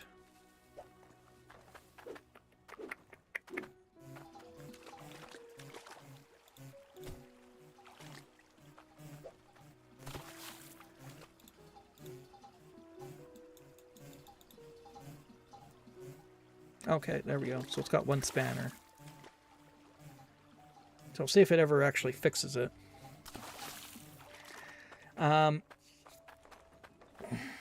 Who wrote On the Beach? I love him. Neville Shute. Oh. Okay. Another elbow piece. Try to set up as many more elbow pieces as I can. So I basically need 2 elbow pieces and a straight piece. For each spanner. For each spanner thrower.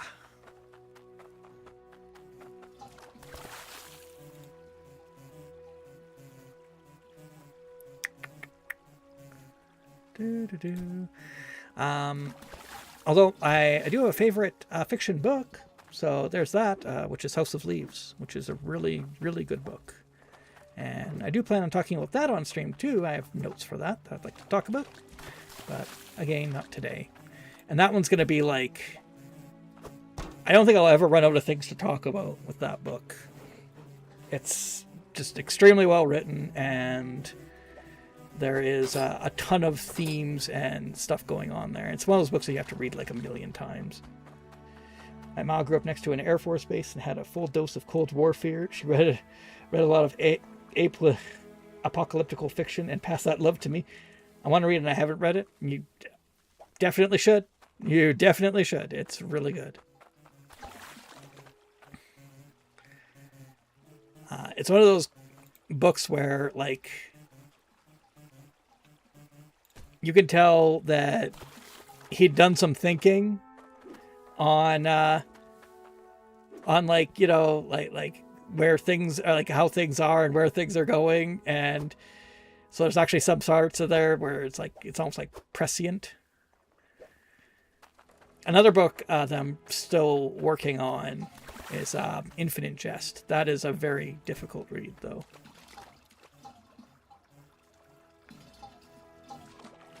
So I do not recommend that one.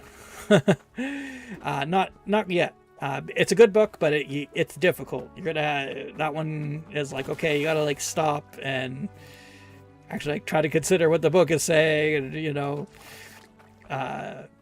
definitely that's one where you have to like write notes. It's on a lot of people's like top 10 like difficult books lists. So yeah, but I think I'm probably about 3/4 of the way through that. I just again, so when you got to have like a notebook in hand, you got to write the stuff down. That's a hard book to read. House of Leaves, you don't really need to do any of that, although it can help. Because it could also be a difficult book that way. But I like difficult books.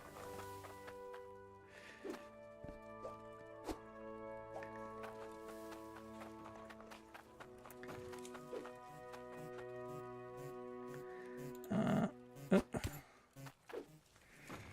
Where is... Here we are. But yeah, I think maybe next stream I'll get my my casual vacancy notes out.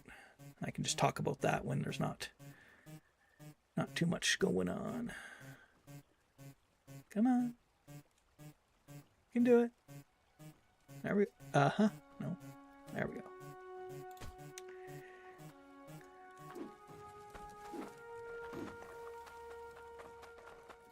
Here. The last one. The Garden of Forking Paths was a fun short story. I have not heard about that. Is that like in a compilation, or is that like available online? Or might have to check that out. One thing I do sometimes, I haven't done it lately, but it's a good, at least it's good for me. It actually helped me really develop my like analysis skills. Is I used to do editing for the SCP short stories, like the Secure, Contain, Protect wiki, because you can just show up on Discord and, you know, if people are looking for help, they just have an open policy, like you can just go in. And so I would, and that's actually how I got better at analysis, because you know, they're just short stories. Usually, you know, they have some problems, and if you're willing to, you know, do the work of like helping the author out, they can make their stories better. And of course, this is then where you run into the problem where some authors, they just don't want to be helped. They want to get a pat on the back for writing a story. And it's like, well, yeah, I mean, hey, it's great that you wrote something, but you know, if you want to make it good, you actually gotta put in the work. You know, even if it's just the SCP wiki, you still gotta do the work, man. The people who are really good writers on there, like, they put in the work. I wrote one SCP story, which did okay. I mean, but I'm more of an editor than a writer, so I don't know that I probably won't write another one. But let's see.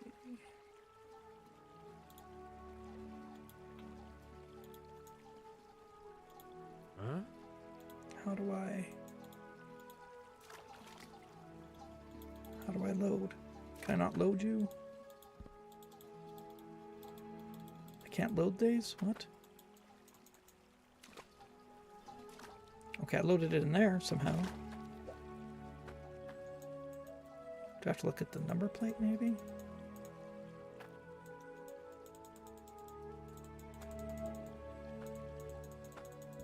How? How do I load you?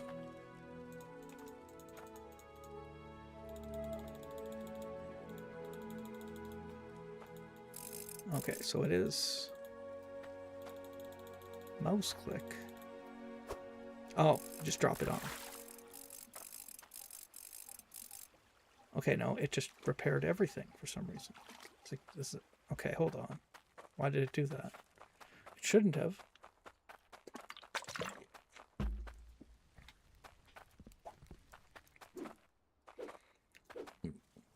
It shouldn't have.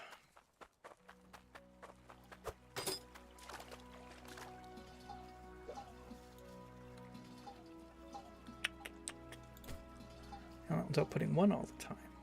Why? Oh, is it because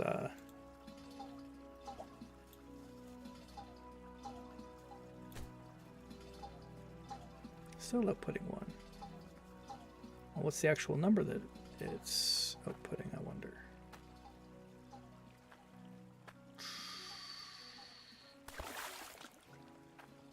Does this not transmit?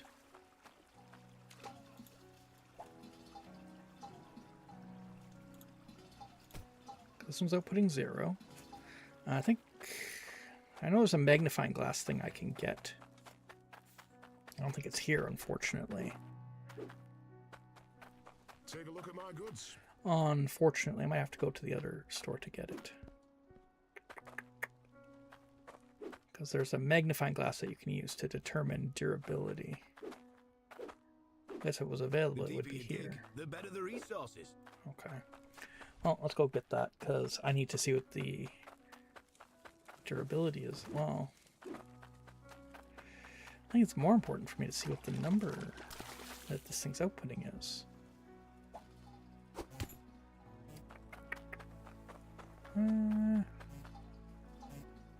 So you take the elbow.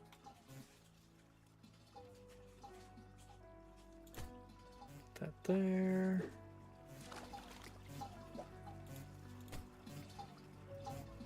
One. So that's outputting a 1. The logic value 1 or 0.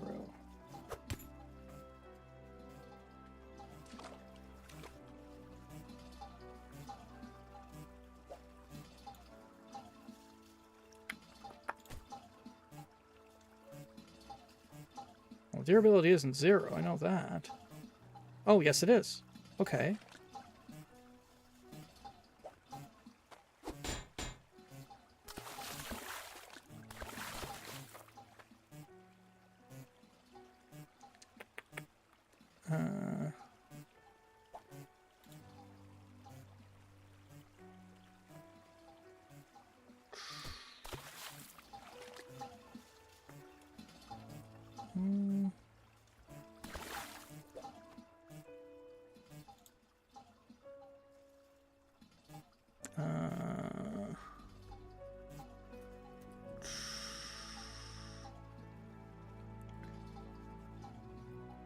So you want it to be actually that way, I think.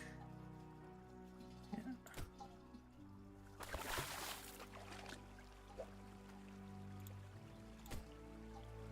Now that's a 1.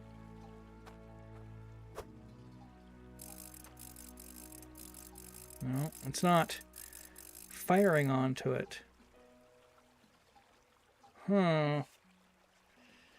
Some of the movement and stuff in this game reminds me of that other game with the Krampus and the alien robots and the scary game-ending shadow guy. What?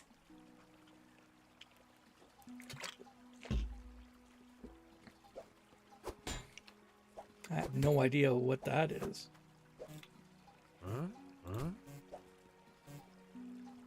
Oh, come on. Leave me alone.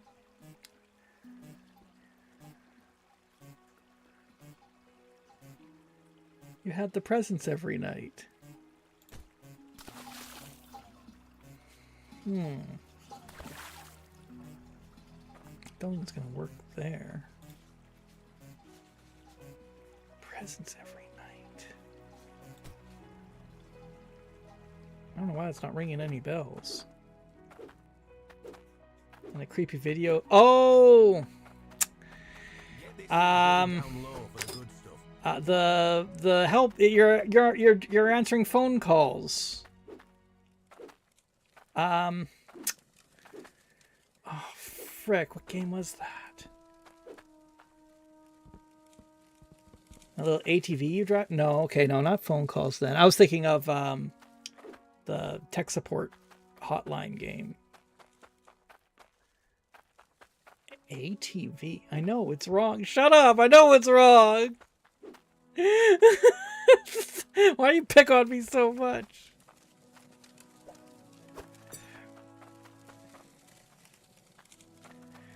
Everyone picks on me. ATV you drive from tower to tower. I don't know.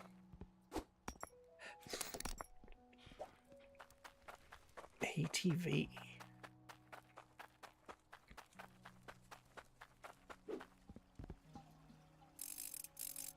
Nope.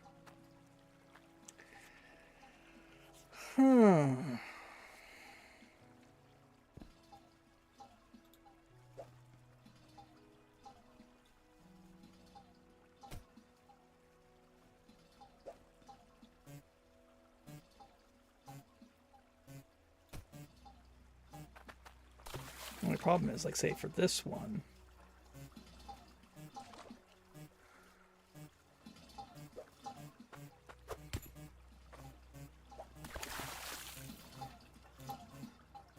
I don't know the names of the games. Well, that's not helpful. Okay, now that does work. Where is Dan?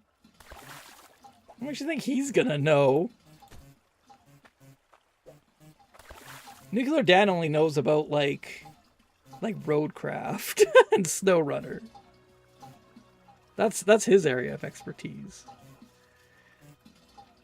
Game where so there's a Krampus. Oh, Voices of the Void. That's the game you're thinking of. Yeah, don't say tower to tower. Nobody's gonna know what that is. You gotta say, it's the you're driving between satellite dishes. Tower to tower. Bunker to tower to tower. It's no, you're wrong. That's not how you'd say that. This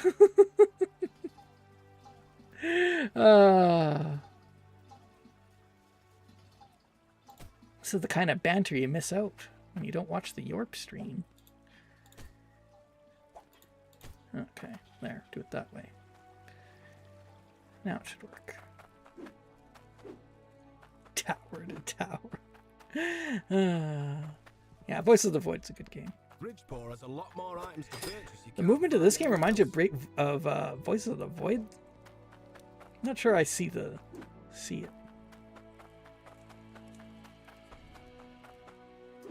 All right.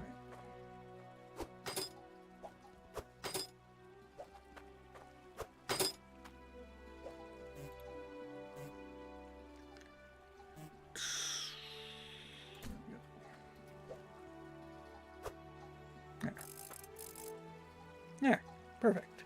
So that's how that works. Okay, we figured it out. Okay, let's go. Gotta do some smithing and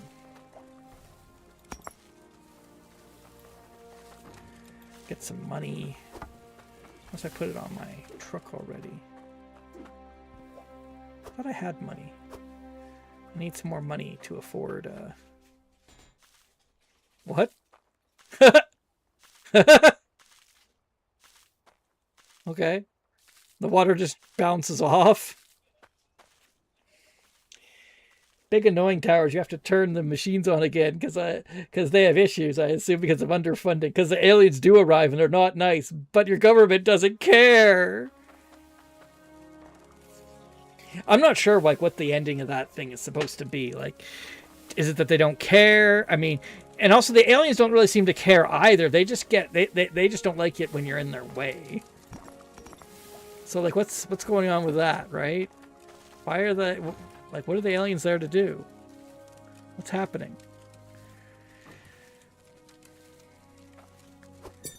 All right. 6 pieces. There.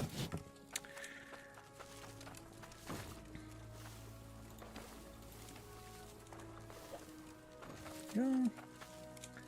We'll just, a giant gem.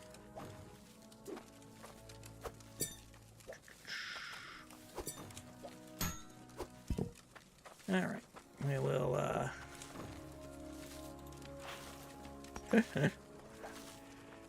But yeah, some of the movement reminds me, like, what? I don't know, it seems like a very different kind of game. I don't know that I really get that vibe. Voice of the Void has kind of a unique movement system. It feels very unique to play. Let's see if they've released any updates for that. Because the dev was pretty active in updating it. That'll be another one that I'll probably just go back to. Maybe I'll save it for like Halloween or something. For Halloween we can play Voices of the Void again. Be too spoopy.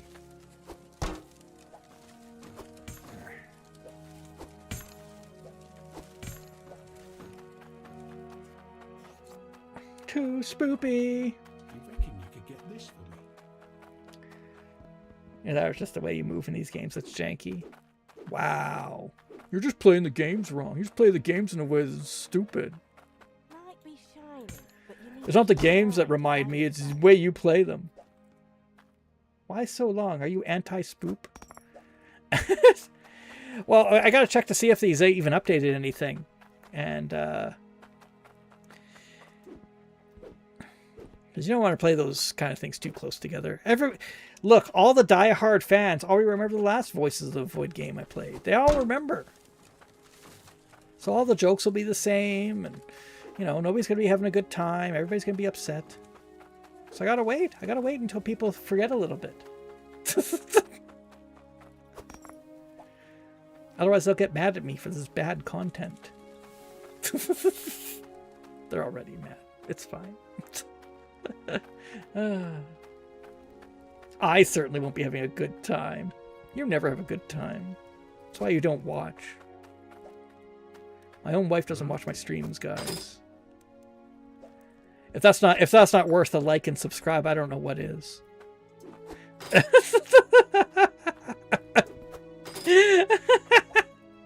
just gonna buy as many of these as I can.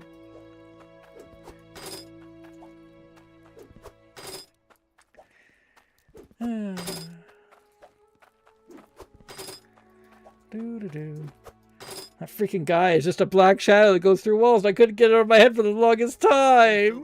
What? He doesn't go through wall. Wait a minute. Black shadow guy. Oh, him. Well, he's just a weird alien guy. He's fine. He's just chilling. He just crashes your your game sometimes. Look, that's just the Voices of the Void experience. It's a good game. I gotta buy so many of these. Alright, should be enough.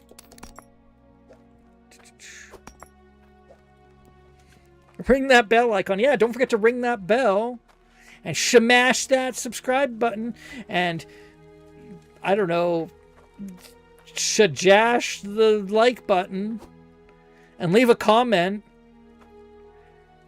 Leave a comment. I talked about so many controversial things. How am I not getting, like, engagement here? Come on. No, you're wrong about gun control. I think that if I see someone in the middle of the night, I'm just gonna fucking blast them. Whatever happens, happens, man. If it was my family members, well, they should know better. There we go. There we go. I want to be able to keep a bazooka in my garage, okay? That's for duck hunting.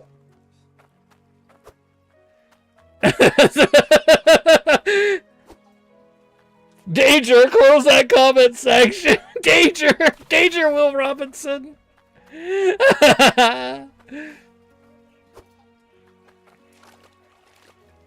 Why am I not allowed to keep a tank in my parking lot, huh? Why can't I have a tank in my driveway? What is this bullshit? What is this bullshit big government?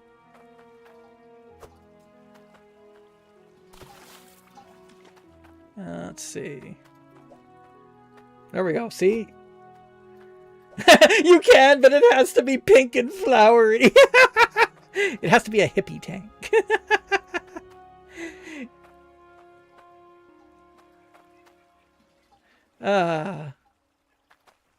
HOAs, man, the true comics. Oh, God. I lived in a condo, and I know that in Canada, it's less, at least I think it's less of a thing here. There isn't really homeowners association. It's not really a thing in Canada. But if you live in a condo, you have the condo board, the condo associations. That is a thing. And holy shit. It's just brain poison. They just hate everything. We put a leaf, just like a kind, a nice little like it was like a privacy decal, but also like it looks nice, on our kitchen window, because it faces out into the lot, and it was nice, that'd be nice, spruce up the place a little bit, and also like then we don't have people looking into our kitchen. And we got a nasty letter from the condo board. Oh, you got to take down. That's not approved. And you better take it down, or we're going to pay a contractor, and they're going to come and take it down for you. And then you're going to have to pay the contractor for that. And it's just like, holy shit, guys. Calm down. I don't think this is doing... Oh, it was still growing. Okay. But it was like bugged or something. I don't know. So yeah, that was too much. I'm a property manager. How to get so fucked?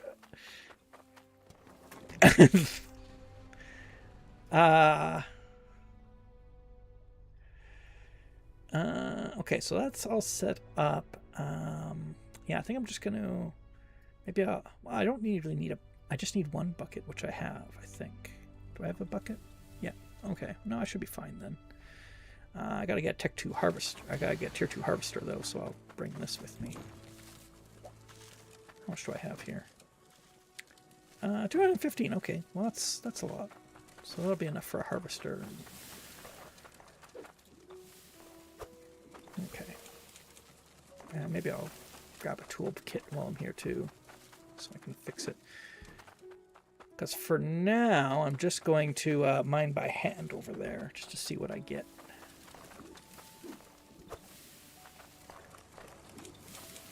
I'll take one of these with me too. Okay. Housing manager. Oh no. Are you a landlord? Am I talking to the land holding class right now? Should I have watched my language? He tricked me. You didn't seem like you wanted to suck the lifeblood out of people, so I didn't think you were a landlord. I'm just kidding. Something insane is like, people talk about like, oh, Carney has to go back on the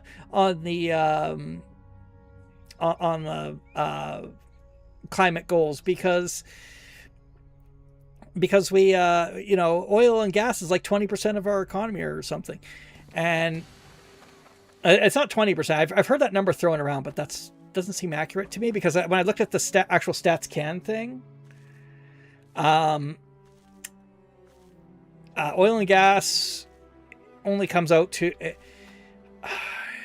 I didn't see like a graph, but it was less than real estate. So changing property deeds and changing proper... I'm gonna go get a conveyor belt. That's what I needed too. Oh, and a harvester. Changing property deeds, collecting rent, come out to more GDP than oil and gas in Canada. And honestly, that just shows you why GDP is like such a screwed up way of measuring your economic performance, because nothing's created when a property title changes hands or when rent is collected. No value is created there. Nothing happened. But they're like, oh, you added so much to the GDP. It's like, not quite, buddy. Not quite.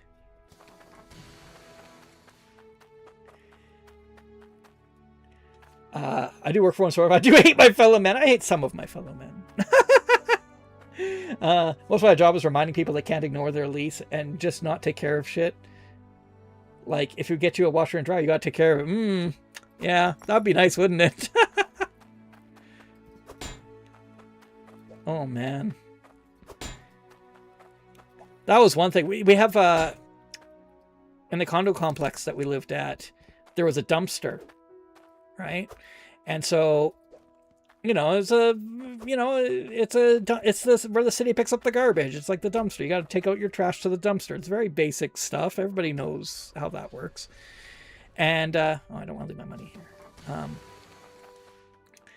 And the utter savages that are our neighbors, they see that the dumpster's full, so they just like sandwich it on top, and then the lid doesn't close, and then birds come and they peck at the bags and they tear shit open, and it all just spills everywhere.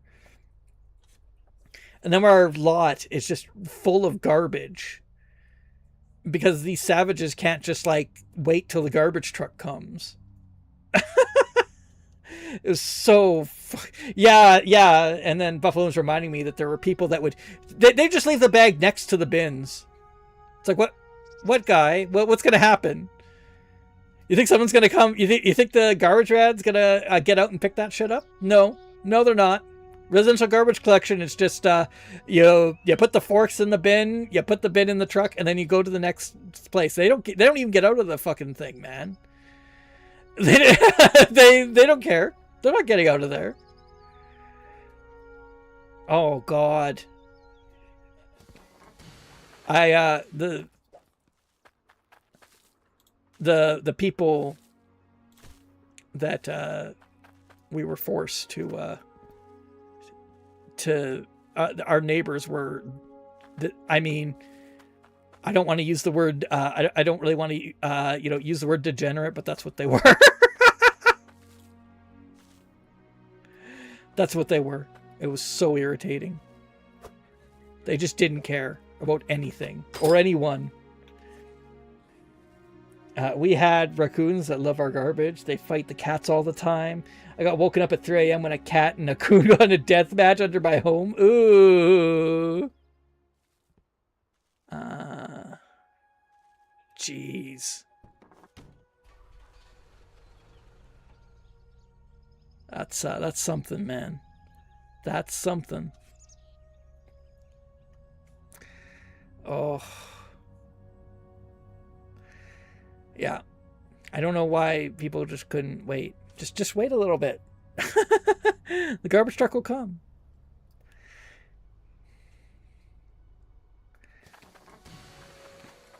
And I mean, to be fair, the city was trying to like redo the garbage pickup, and it was not getting picked up as much as it should. I don't know if they've changed that, but there was a thing where they were trying to like, encourage more recycling, more composting. So they, you had to like sort your garbage a bit. You couldn't just throw it all in the bag.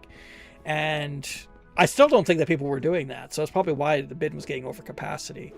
Because they have like actuary tables. They think like, oh, well, the household, like, average household in this area uses this much stuff and whatever. And it's just like, yeah, but I don't know. It's more here for some reason. So we do need more frequent garbage pickup. I don't know if they fix that. Let's see here. Maybe get a pallet. Another one. Huh? Eh? Huh? Huh? Yep.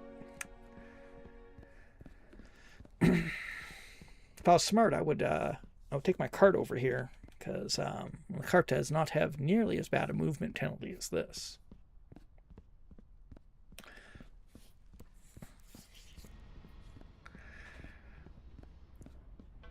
But yeah, condo boards are the worst. And I'm sure it's exactly like dealing with an HOA in the States. It's just a nightmare. Ugh. That just makes me think of the, because a lot of times it's HOAs also that oppose the like upzoning. It's like part of the NIMBY thing. Oh, we don't want to upzone the neighborhood because it'll damage the character of the neighborhood. And you look at these places in like Google Maps of like what places they don't want to upzone, and they usually just look like ass. Like, it's not even about that. They just don't want like, poorer people living in the neighborhood. That's all it is. And yeah, because you know, like, oh, the character of the neighborhood is going to be threatened, and the character of the neighborhood is a bunch of single family homes that you aren't kept up. They're not even really maintained that well, and they just look like ass. And it's just like, oh yeah, the character of the neighborhood. There's like a crusty, worn away fence, and lawns that are all brown. Can't have that. Oh, just get rid of them. Get rid of them all. High rises for everybody. Don't care.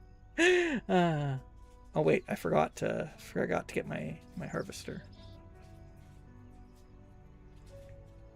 It's better to have 20 square miles of mid-90s shit.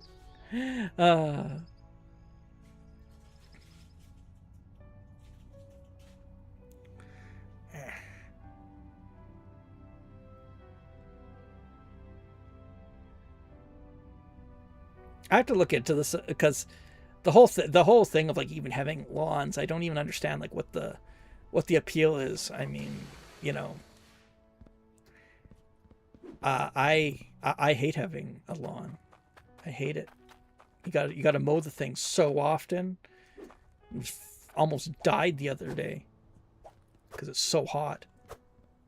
And like hot for me is like nothing, of course, because I'm Canadian. What happened to my Cloutium bar? Did I not take it? Did I forget it?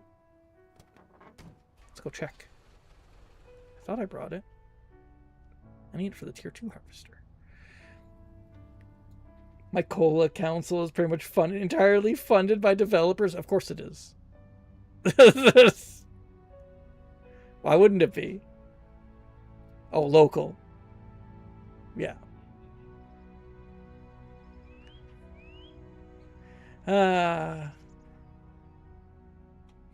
I mean, it always is.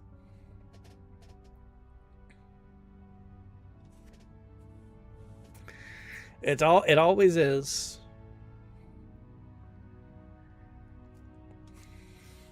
And that's what happens. You get you know, developers and I'm sorry to say property managers do take control of these things, and then they're trying to run just to basically cut costs wherever possible.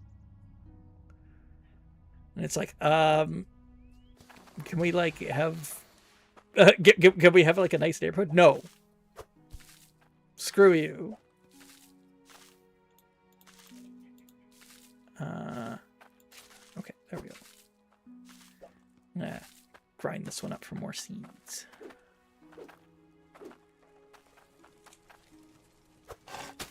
This one's got 2 seeds in it. Wowee.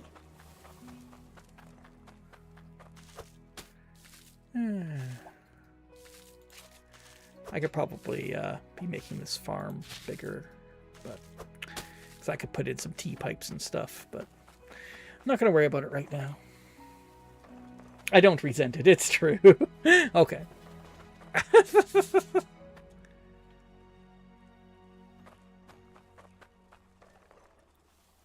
Oh, I thought there was like no ores on here. I'm like, why aren't there any ores? You should be mining. I mean, it probably needs a new power bar thing. Oh, God. Can I pick this up? I mean, we could build a deck, but costs 12k. We can only raise the red so much. Well,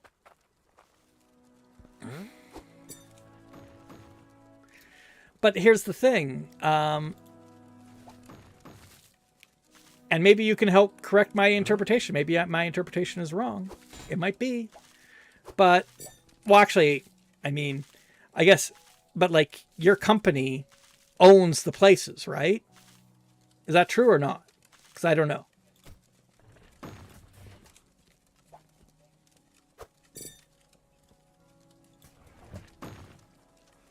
But not good for our renters. Like, yeah, but the company owns the units, or at least represents the people who do own the units, right? That's how that works.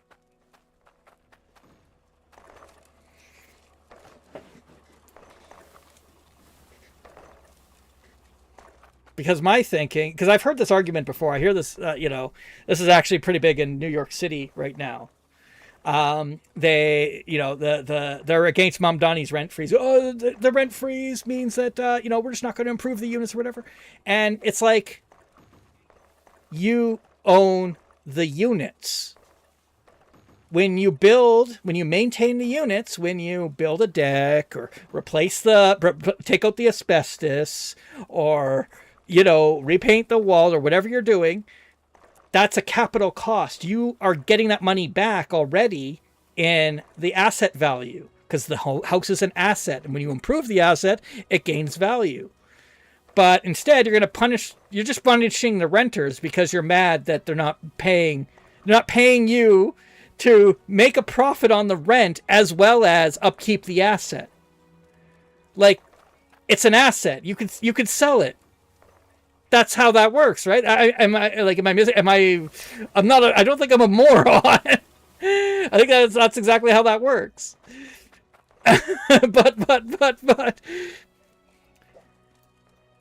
and then when the talking heads get on like MS, on MS Now or CNN or whatever, or Pix or whatever it is, and then they're like, oh, but no, we can't make money off the rent. I'm like, okay, but you are losing less. You are not losing as much money, and also you're maintaining the asset.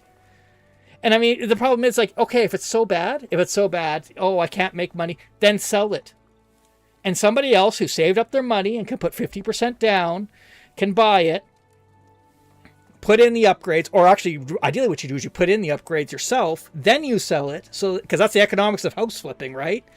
And then you sell it, and then somebody else buys it, they put 50% down or more, so that they don't have as high a mortgage payment, and then they can rent the place. And they won't lose money, because they're not financing all, the entire equity of their house, of their property. They're not expecting the renter to pay for the entire equity of the place, because that's the problem. Like when you take rent, they're actually paying you for equity in your property. That's the problem with rent, right? That's how it works. I remember there was a Twitter thread I read of a bank manager. He was like a loan officer, and he was going to talk about it with his bank manager. He's like, and this was like back in like the 80s. He's like, well, this is a little bit weird, right? Like, they're like, oh, we approved this loan, and and the bank manager's like, well, wait a minute, he's renting this place, right? And he's like, yeah. It's like, well, this doesn't make any sense because the loan is for almost the entire value of the place. That's not how rent should work. At this point, the tenant is actually taking on all the risk, as well as all the financing the equity of the person that owns, in quotation marks, this place. They aren't actually the renter isn't getting anything out of this. The owner is actually getting the equity financed on the asset, as well as not taking any of the risk, because that's downloaded onto the tenant. And how it's supposed to work is you save up, you put a large down payment on so you don't have as high a mortgage payment, and then you actually upkeep the asset and you collect rent. Financialization, man, it ruins so many things. I keep my renters by not raising the rent, which I don't. When I don't have to deal with new angry people, everyone wins. Yeah, and then there's that problem. Okay, so what was I doing here? I got all this. Oh yeah, I came here for Cloudium, because can you find that original bar? Did I just drop it somewhere and I forgot about it? Is it hiding? Is it hiding in here? Did I actually bring it and it was just hiding the whole time? There it is. Okay. It was hiding the whole time. Wah.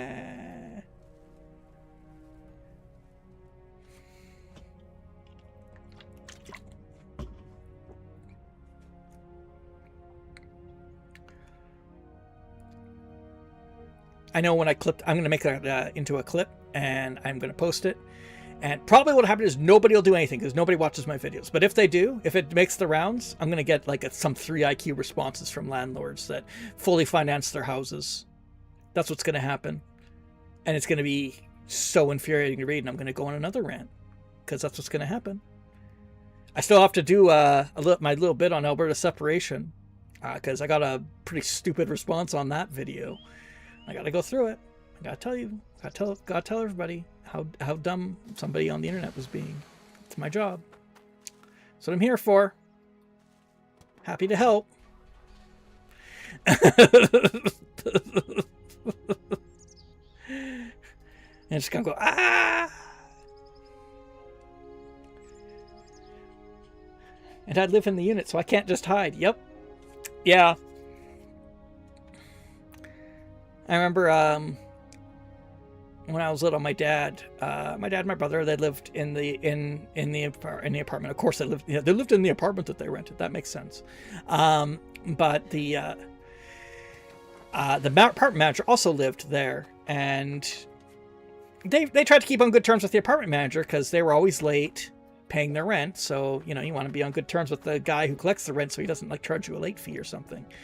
But then that fell apart one day because they got like really drunk and they decided to get into a fight with him. And it turns out that it was a lot harder after that. Okay, so I don't need this right now. I need to get tier 2 one.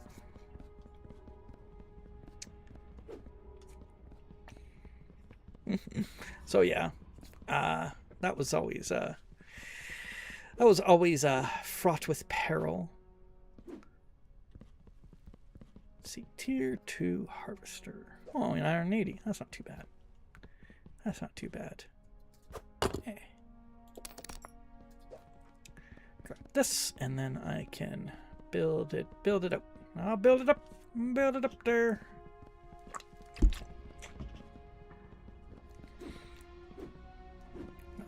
You know what? Next time I start a stream, I should try to game the algorithm a bit. I should do the YouTube scheduling thing where I schedule the stream like 30 minutes ahead.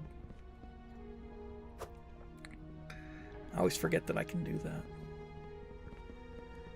Ooh. See that? And I think I put the iron in as well.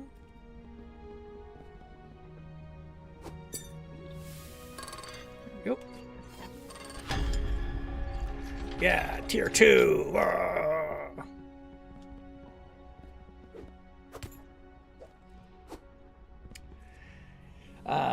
Yeah, the lack of support can really suck. We have a bunch of pensioners, so we really can't.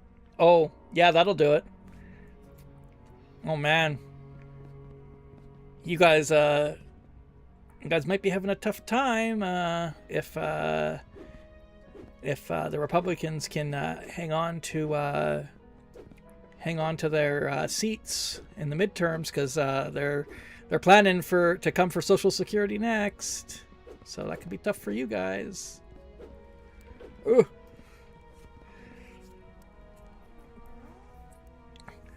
Because they kind of already done it. Ted Cruz admitted in some kind of conference he was at that they're already...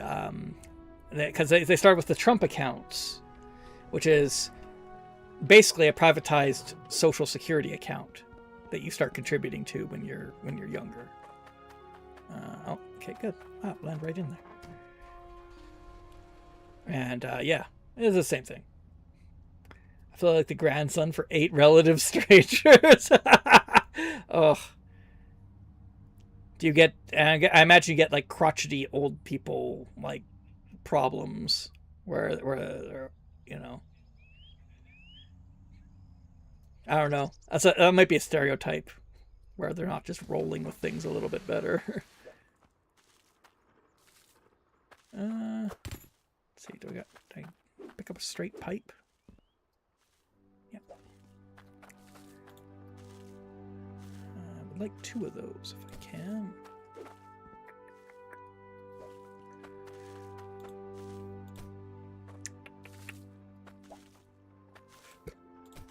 There.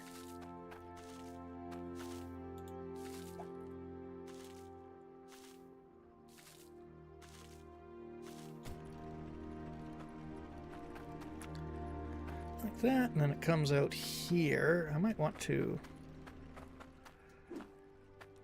because I don't even think this will... yeah, that's not going to work. I guess what I could do, just temporarily, get my shovel. Jeez. Is it down here? What do I do with my shovel?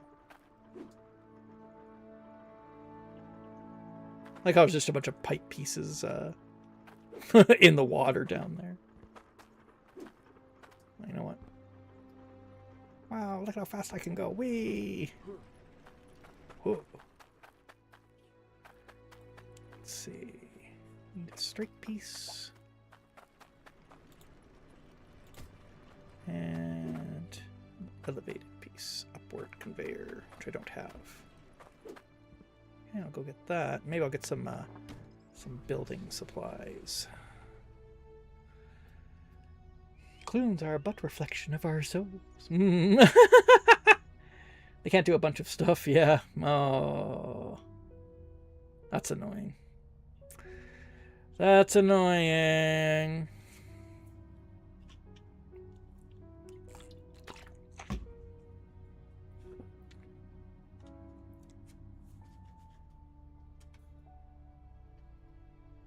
Okay. Let's see. Thanks for your business. Oh, come on. Come on. Get one of these. Oops. Huh? There we go. And grab this. And we'll come over here. Maybe not here. Ooh, a fancy bed.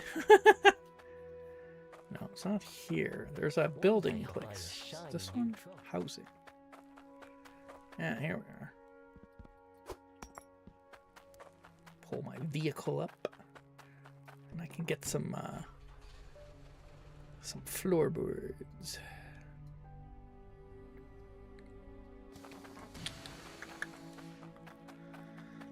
Let's see. Look at my goods.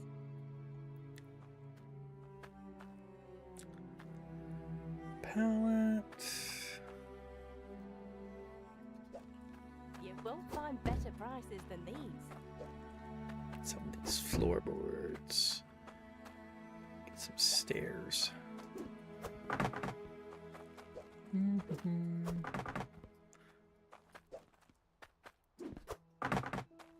Oh, interesting. The housing sells the rakes. Come have a gander. Construction hammers.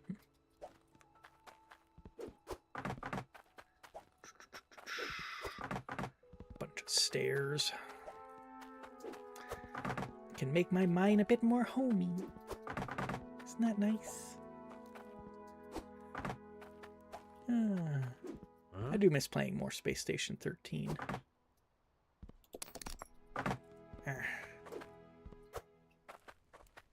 Just gotta investigate, see if Space Station 14 can have some servers with population. And also that aren't terrible. Huh? Huh? There.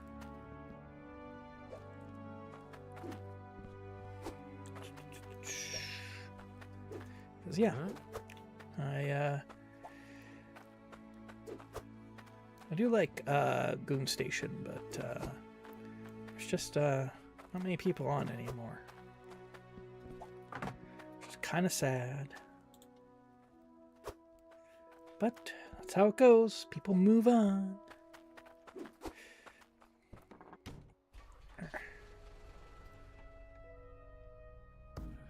Boing. Boing. I think the other thing is that, I mean, my favorite thing about Space Station 13 is the wackiness, the chaos. I love the chaos. And you just don't see that much anymore. A lot of people clamp down on that kind of thing. Because, you know, the people want the rounds to be predictable. I mean, I know it's frustrating. You're trying to, like, figure out, you know, a chemistry recipe or something, and then the station blows up. But that's also part of the fun. Can we have fun? Is fun banned? Fun is banned. Who am I kidding? Of course it is.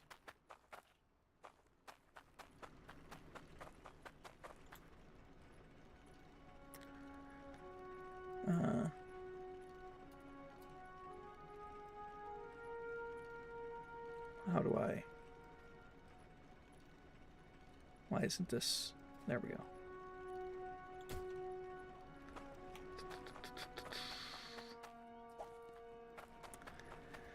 Fun is banned.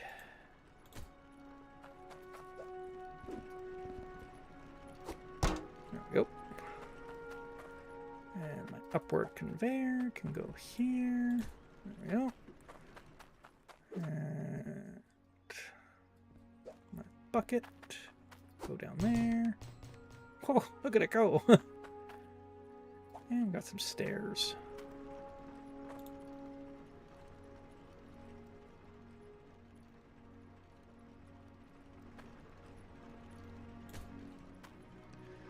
Ah! Well, that's annoying. What's wrong with the conveyors again?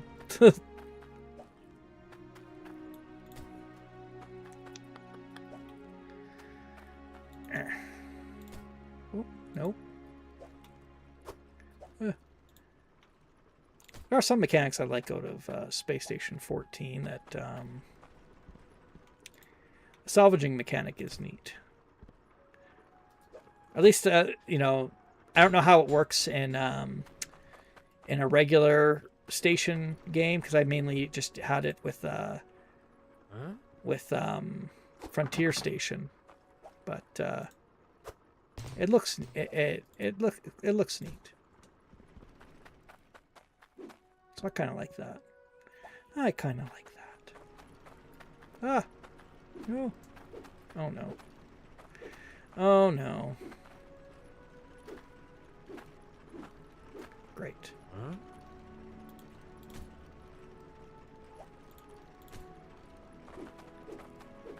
Huh? There. God. It's very annoying. Kind of need another floor. Huh? Okay. Should just run these pipes back up when I encounter them.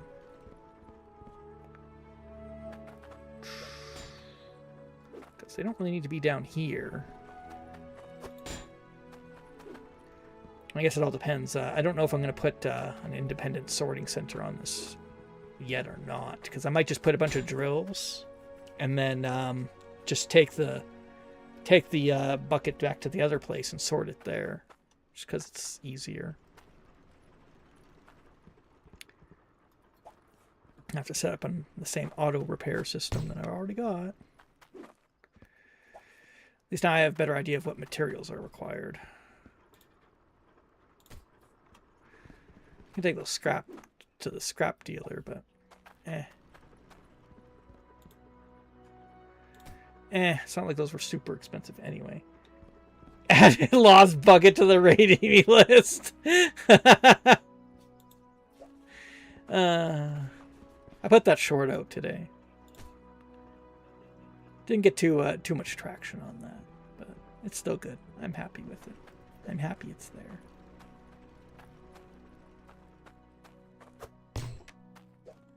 Let's see, so put that in there.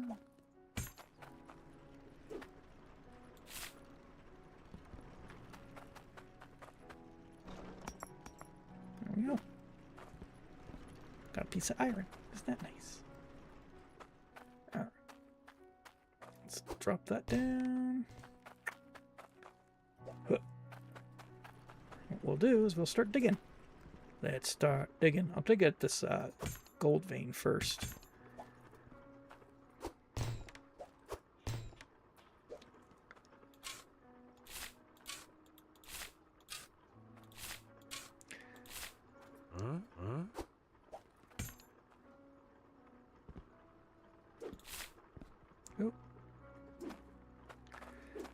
Let's start digging. Do do do do do. Dig that hole. Do do do do do. Ah! What happened? Where'd the bucket go? Did I bury it?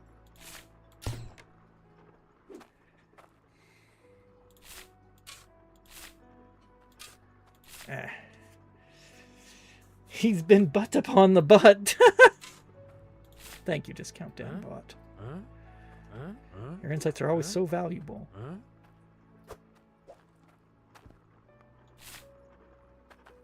Ah.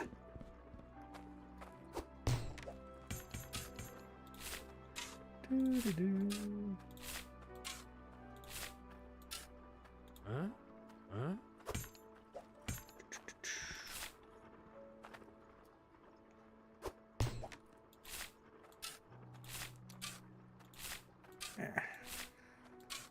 Huh? Huh? Dig. It's nice to have that auto repair at the other place so that I don't have to worry so much about breakdowns and stuff. Huh? Huh?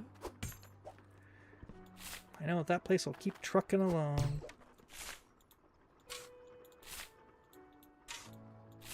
I can dig here. Huh?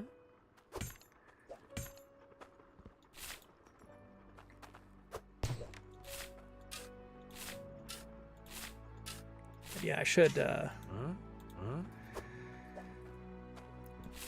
My idea is that eventually I'll just expand it out this way and get the tier 2 stuff. Tier 2 harvesters. Be nice. That'll be nice. It'll be a good time. Gonna have a good time tonight. Gonna have a good time tonight. Gonna have a good time tonight. Eh. Ah. Huh?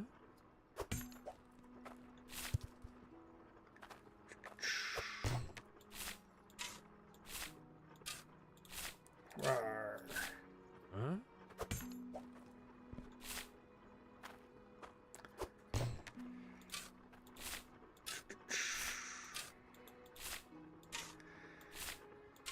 Some gold. I think after I truck this load back, I'll be done for tonight. It's starting to get late. Starting to get late. Canada Day's already over. Canadaween is over. Huh? Huh? Ah.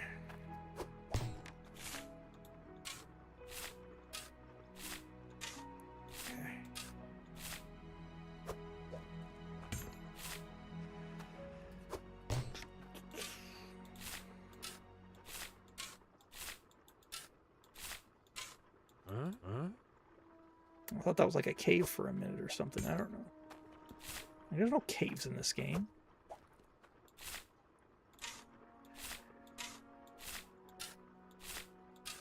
Huh? I don't know why this like sparkly stuff is still remaining here. I don't know how ore veins in this game work. I have no idea. It is completely unknown to me.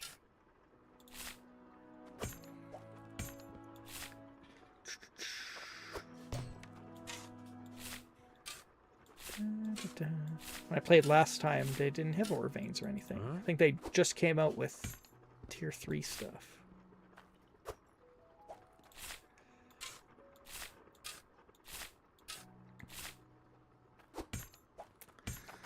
Sure.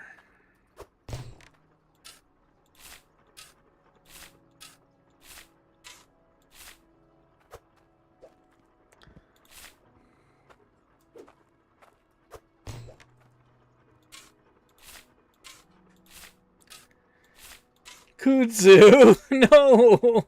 Don't! Ah! My bucket almost ran away. Where'd my ore go?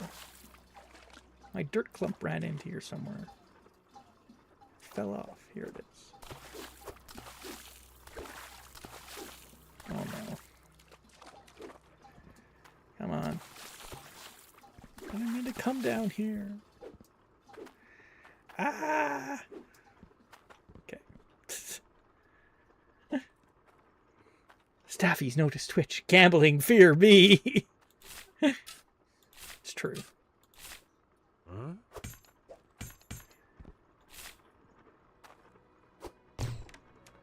I was in Banff for Canada Day. The restaurant was an old disco or something with phones at each table. Just kept calling random tables, wishing them happy Canada Day. People were very confused. That's pretty good. I've actually never been to Banff. Banff is kind of the wealthier place to go. I always gone to Jasper, which is more economical. My dentist was telling me that if you want to get like a hotel in Banff, it's like $300 a night. Like, ugh. In Jasper, at that, you know, it was 100. Is it really? I thought Jasper was a fancy place. Oh no. Jasper's nice. Don't get me wrong. I like Jasper. You know, I like going there. But Banff is the higher end of those two tourist spots. Always has been. Went there too. Yeah.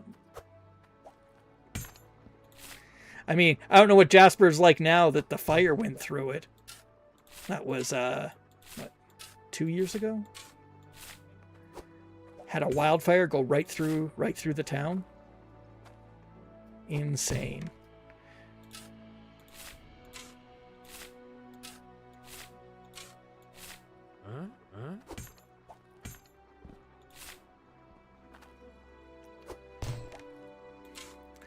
And like that was actually like a real kind of crazy thing of like just consequences not happening to certain people, like and like when Jasper basically burnt down, nobody got in trouble for it. There was no consequences. The premier interfered with the response and got no consequences for it. There was just nothing. Yet Trudeau puts in a carbon tax, which is popular, but then COVID happens and he gets like ousted. And I'm not even a Trudeau fan or anything. He was better than Carney, but that's not saying much. But like, you know, just literally no consequences for a national park burning down. Just, who cares? Really enjoyed my time in Nova Scotia. Took the Trans-Canadian. Trans-Canadian what? Like the train? Or the highway? I guess you're talking about the highway. That's a long drive. If you went from Jasper.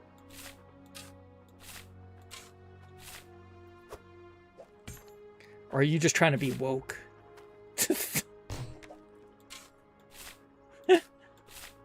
On my bucket list is to go to Nova Scotia or Newfoundland. Me too. I want to see. I want to see things. Let's see. Oh boy. Of course.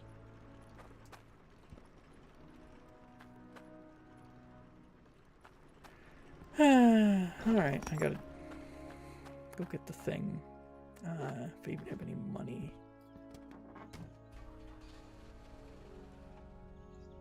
It's always this crap. Let's go get the magnet. I think I left my money in the building supply store.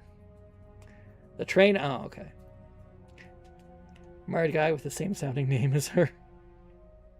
Oh, I had a cousin who moved out there. Married a guy with the same sounding name as her. What does that mean? Same sounding name. Like they had the same name? Poor guy, just getting pushed around. Here's my name. Oh, yeah. Hey, upload it. Okay. You do you. Oh, I don't want this one. Hey, upload.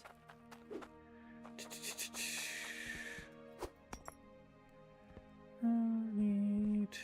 Oh, here's the magnifying glass, yeah. Okay, I remember it was like...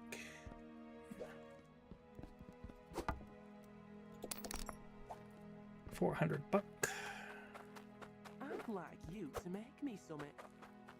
Come have a gander. 3 tomato worth. I don't got that many tomatoes. Come on now. I should probably expand my farm at some point. I got to put in some T-junctions.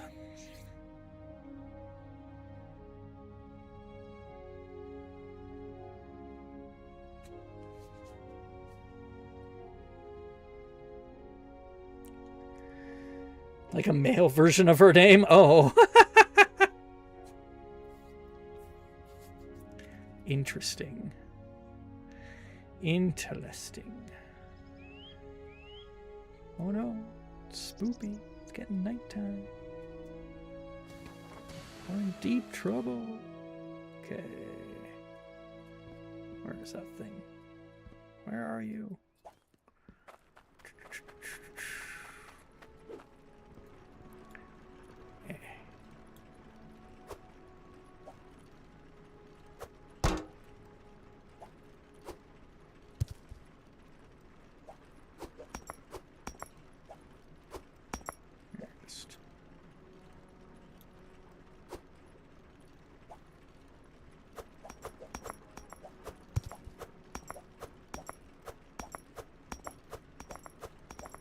And what I need is, I need that blacksmith hammer so I can, yeah, otherwise that's going to happen. Just take it off.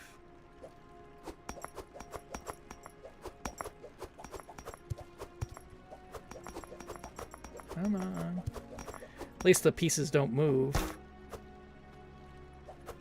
So that's nice.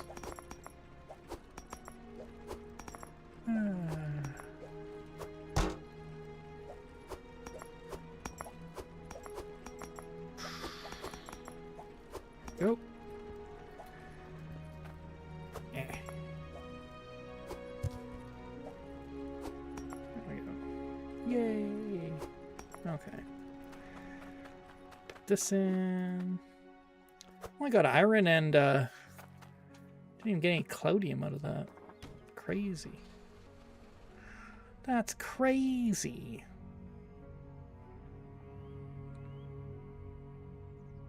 Back to my other place, and then I think I'll just check, see what I got, and then I'm gonna call it a night.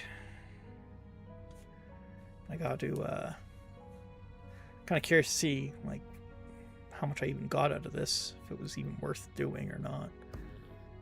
Maybe I should just go right to this. Jeez, that guy went far. Should go right to the tier 2 versions, since I'm getting the tier 2 stuff anyway. Not to set up a similar rig, and I gotta expand the farm. Although we're getting enough now that we can actually probably complete some orders, you know.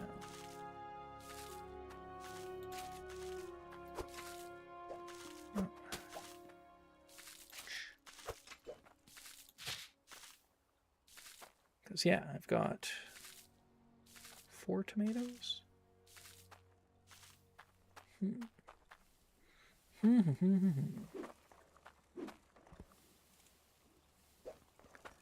Grab my butt. Alright. Let's see. Put that aside. This. Let's see how much gold I got.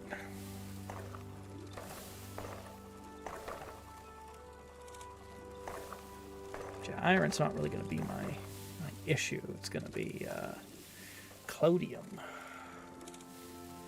which I have some of. Alright, let's see how much this one was. Pretty big bar. 103, 2,000. It's all right. How much was this one? 38. It's just been sitting here running. How are these doing? That went down to 14. Yeah, they're going. Can fill this one up. I'm not really opposed to just bringing ore back here to sort it for now, since this one's still going. Eventually, I'll probably transition this whole thing over there, and or set up a new one over there. But for now, this works. I just need more cloudium so that I can make more tier 2 harvesters. How much do I have it here? 43. That's enough for a little bit. Might be able to get one tier 2 harvester out of that. Hold on, I'm going to go see how much a tier 2 harvester is. Or drill. A drill.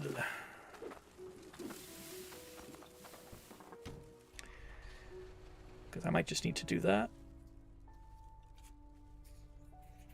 Might just need to do that. I mean, probably have enough for at least one drill. Just buy a bunch of... I'm going to have to buy a bunch of mini nukes. Because I can't really see any other way of...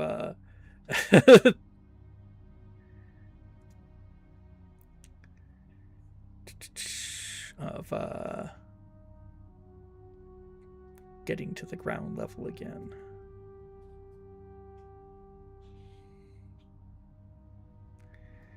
A mini nuke.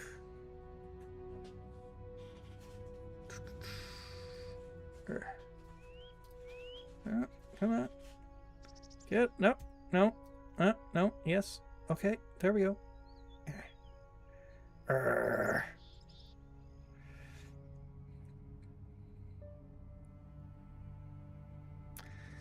Let's check this out.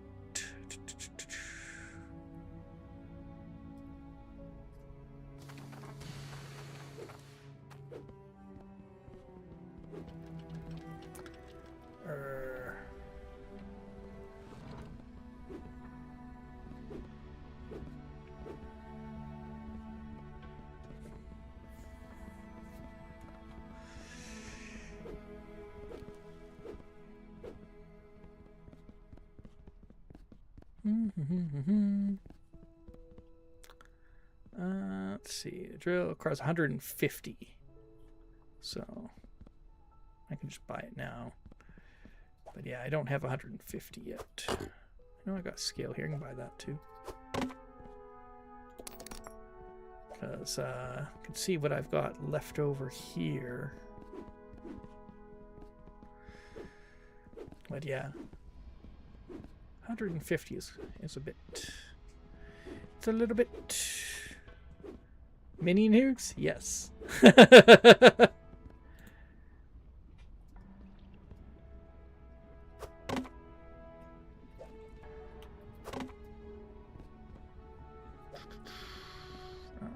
put it like that, I guess. And I got 165, so probably do have enough, actually. Shit, I didn't realize I had that much. I got enough for one. Got enough for one drill. Except one setup.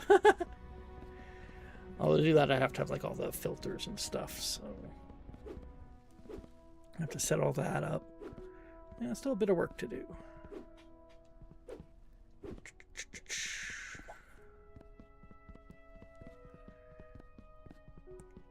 Fancy tier 2 miner.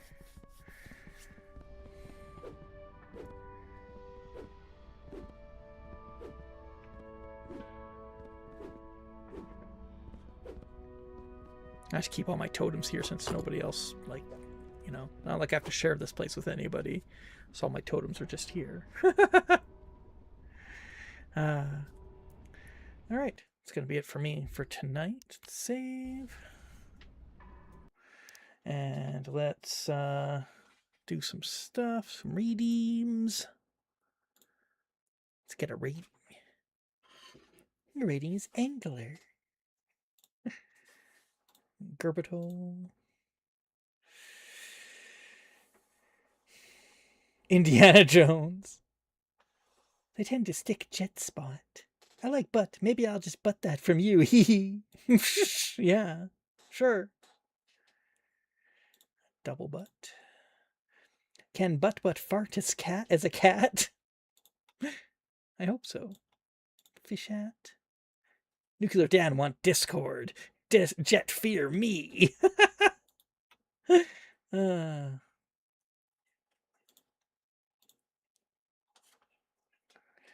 You hear about that butt to butt? I don't want. If we get a cat, it should be called Butt Butt. Yes. I don't think you can say that on Twitch discount, Danbot. I think that's not allowed. All right. That's going to be it for me for tonight.